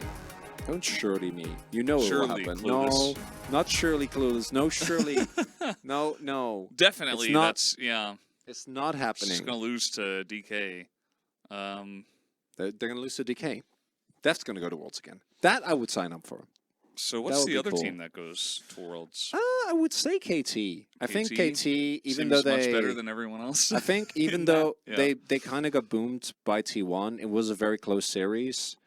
And I think that team should still be, by a large margin, the third best team in the LCK. I think they should be. But it is KT, and a lot of the players have looked way worse. And this will be an extremely high-pressure scenario. And Hanwha Life can take what they've learned from what T1 did against KT. And if Hanwha Life go up like a game or two... yeah. Who's casting the regional qualifiers on Friday? I actually saw the schedule yesterday. Did we get a schedule for No, it's... No, I asked G-Sun, and it's there, but it hasn't been sent. And also, I forgot. So I don't know. Nice. So we don't know. Hololive Esports and DRX is my prediction. Could happen. KT, maybe they just... Wow, Kevin Kim is not a KT believer. Maybe that Game 5 was just a little bit too much. Wow. If that actually happens, that would be so tragic and so KT. If they don't make it to Worlds after this... Yeah. Well, chat. Might happen. Well, we're done here, guys. It's our final one, and now we must please closing comment for the final time, and we'll see you on the other side.